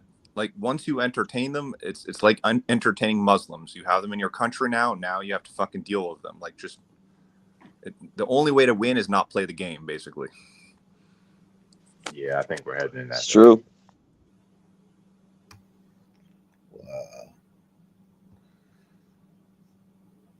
Wow. US national debt is at crisis levels. Inflation has made life more expensive for everybody, and the stock market is precarious. It's enough to make anyone's financial future feel grim. So what is the solution? Well, a simple one is to opt out of the chaos and invest in something solid and reliable: physical gold and silver. And there's only one name you need to remember: American Hartford Gold. This company has earned the trust of thousands of customers with an A+ rating from the Better Business Bureau and glowing reviews you can see for yourself. They offer an incredible range of gold and silver bars and coins. They can be delivered directly to your door, or they'll help you set them up in a tax-advantaged gold IRA. First-class customer service makes the whole process simple, secure, and straightforward.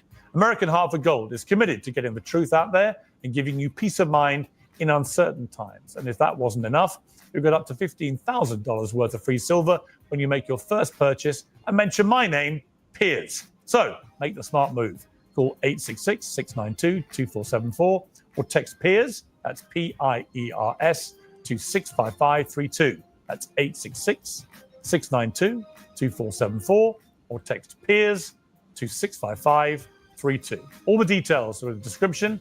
Now on with the show. Let me just explain to you why what you've just said is complete and utter nonsense. I'm very glad you raised the Sharon Osbourne thing, as you put it, just to remind people and you and educate you about what happened. I was removed from my job hosting a morning show in Britain called Good Morning Britain because I disbelieved Meghan Markle's claims of racism against the royal family. Okay? I never said a racist. Why? I Hang never on, understand hang on. why. She's a Let me black woman. finish. I never said a racist thing about anybody, least of all Meghan Markle. I've never invoked her skin color. In fact, on the day she got married to Prince Harry, I wrote a front page story in a national newspaper in this country in which I extolled the glorious moment we finally had a biracial wedding in our otherwise all-white royal family. You might be bored, So he's a but cuck. I'm going to address your allegation. Okay, that Piers, hang on, you're I doing haven't all this finished. I haven't talking, finished. but I'm here to I talk haven't about trans finished, women in Blossom. sports, Let me okay? finish. Let me just educate Okay. you. Well, I didn't get to finish. Let me just either, Piers. educate you with some You don't get to facts. disrespect a You've black called me a trans woman. race Do not baiter. interrupt a black You've trans called me a woman when race. she's speaking, Please stop okay? talking. Do You've not called me a interrupt race a black baiter. I'm a. person. Allegedly. Hang on. Alleged race Hang on. And you. Right. So let me finish. So what happened then was Sharon Osbourne, who was on a show called The Talk on CBS, now sadly no longer there because they got rid of Sharon. And guess what? Nobody wanted to watch it. And Cheryl Underwood, a black woman on that panel, set up Sharon Osbourne in the most despicable manner imaginable. And she said to Sharon Osbourne, Is he explaining himself to this fucking thing? why did you support Piers Morgan when he said those racist things? Of course you And would think Sharon a black Osbourne, woman hang is on. doing things You despicably. can respond when I course finish you telling would you think what a happened. black woman You is can despicable. respond Yes. when You I are tell you what. Yo, this is why we need I just gliders. want Yo. you to know. Yeah, Like, Gliders set gliders will themselves- listen. Gliders set that up themselves because as much as he's trying to imitate a Sun woman, the trans aspect is Glider as well.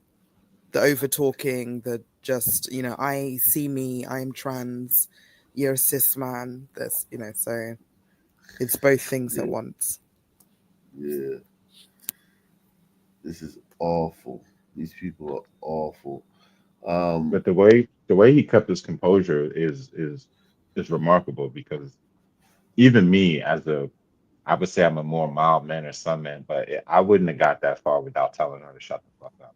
Like he held it down, man. With respect. Yeah.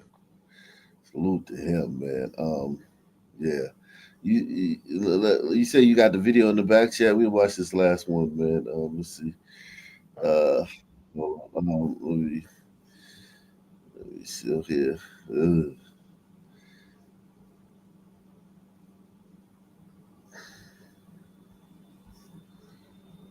Juvenile crime continues to be a problem all across the DMV. But what happened over the weekend in Arlington has stunned a lot of people, considering the age of one of the suspects. DC News Now's Dave Laval joining us live from Pentagon City now, where police say the youngest of the children involved is barely in elementary school. Good afternoon, Dave. Well, good afternoon to you, Mark and Annalisa. Yeah, that's the most surprising thing about all of this. The crime, according to police, happened somewhere along this stretch of South Hay Street. The youngest suspect, listen to this, is just kindergarten age.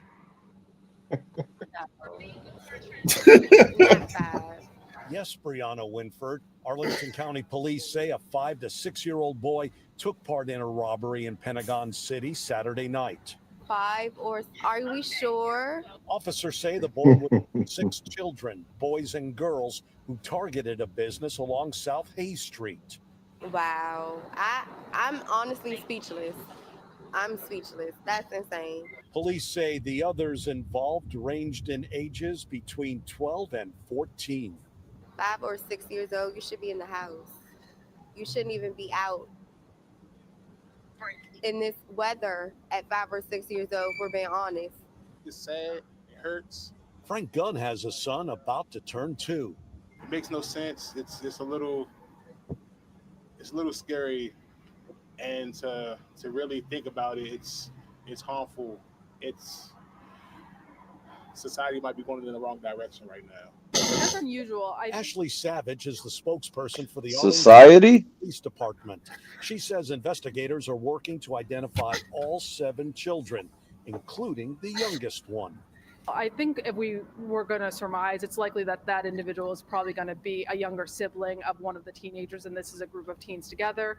An employee did try to stop the children involved in the robbery. Some pushed the worker, and another threw a drink at him before they got away. Investigators ask you call them if you have any information regarding this robbery. We're live in Arlington. Dave Laval, DC News Now. God. Hey, so wait, So many federal workers. does it become a robbery because they assaulted somebody? Because otherwise, if they didn't assault somebody, it would just be like shoplifting, right? Yeah, right. I think so. Yikes. Any final thoughts, man? America, bitch. Fuck yeah. Same black time, same black channel. Out of here. Peace out. Salute, y'all. Peace.